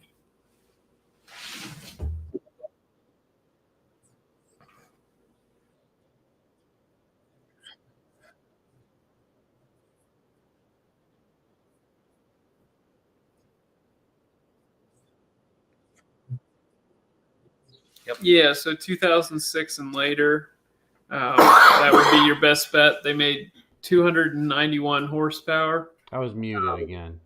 Oh, yeah. Let me just reread it quick. Sure. Dad L24 says, what's the best NA stock configuration 4200 for like a trail runner? Yeah, so 2006 and later. Yeah. It's better head, bigger valves, a little more camshaft. So in all the ways. Yep. This is a good one. This is, I would like to know, what is your degree in? I would assume maybe both of you. Electrical engineering, bachelor's from Penn State. Mechanical engineering, Penn State, bachelor's. Yeah, mom's associates in Mom's accounting. asleep. Don't wake her up. Associates in Business from Penn State as well. Yeah. Oh, wow. Cameron, our oldest, has a master's in mechanical from Penn State. And my brother is an aero engineer from Penn State. And I think you're picking up the theme here. We've got a lot of... I don't have any degrees, so none. Yeah. I'm just a dude disguised as a dude playing another dude. This is a good one. What's your favorite way to control boost? I like a 3-port, just, wastegate 3-port right off the compressor housing. That's personally my favorite. I tried the 4 ports. They work on some stuff. Some stuff, like my wagon, it just, when it had the LS in it, worked great. When we stuck the 4.2 in it, it oscillated like crazy. And that's a solid answer. It's like a ham and cheese. Yep. A 3-port off the compressor, electronic. Yep. Can't go wrong. Yep. And then I think we're winding down.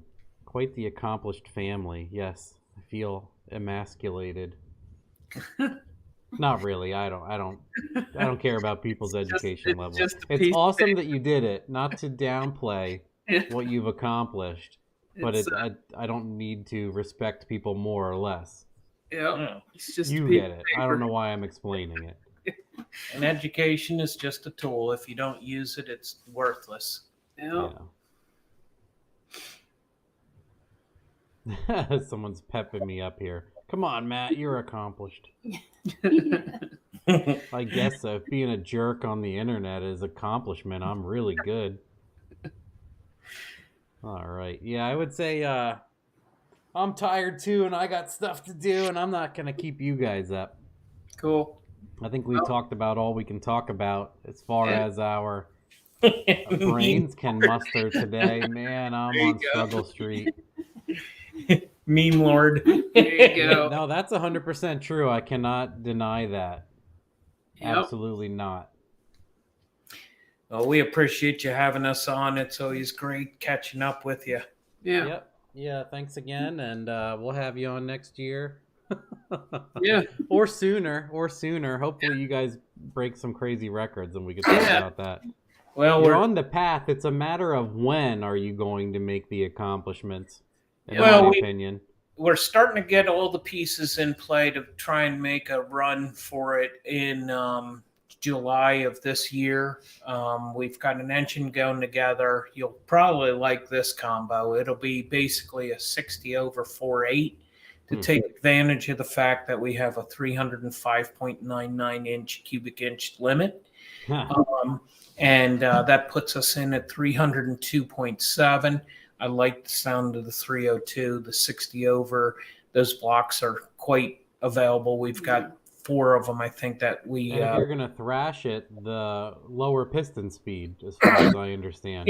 Yep, and we've got a ported set of 706s. We're looking for a Holly tall ram, or even a short ram. We would take that because we have an opportunity to use a sponsor's intercooler system that can stand in, and we'd like to take advantage of that. So if anybody viewing has one that they would like to part with, please keep us in mind.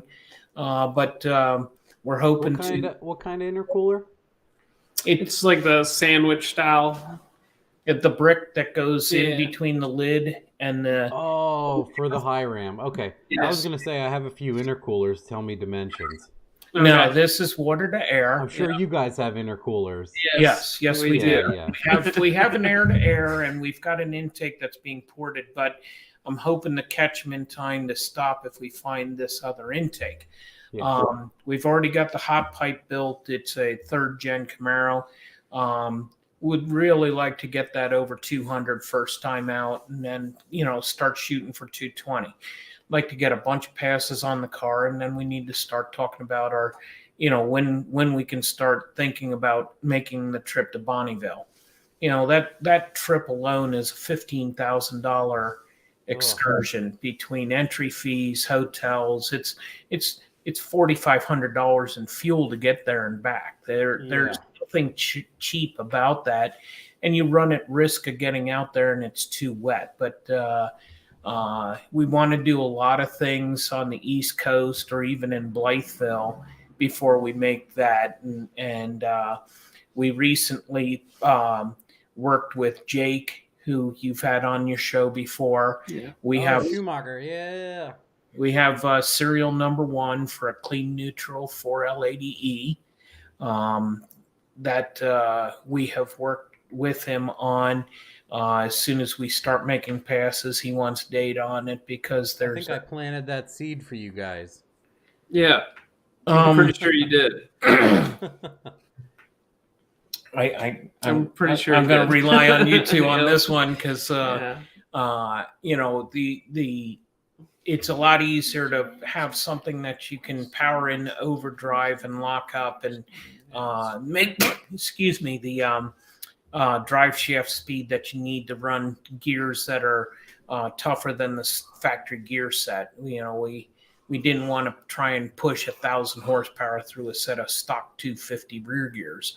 But that's the kind of ratios that you need to run the speeds that we want to get to. So we got a lot to look forward to in that respect. We want to, start building an LT project. We got a gasser project that's being done. Calvin's doing this swap of the LT and his Studebaker. So, Lots of 4200 stuff too. Lots of 4200 stuff coming. So channel's building, and it's hopefully pretty we can- exciting. So hopefully we can break that four-digit mark this year. Yeah, I'm waiting. Yep. All right. Well, you guys have a good night. All I'll right. disconnect all this stuff and crimp some wires. All right. bud. Well, have a Thank great you. night. Yep. Bye. Thanks. Bye. Peace.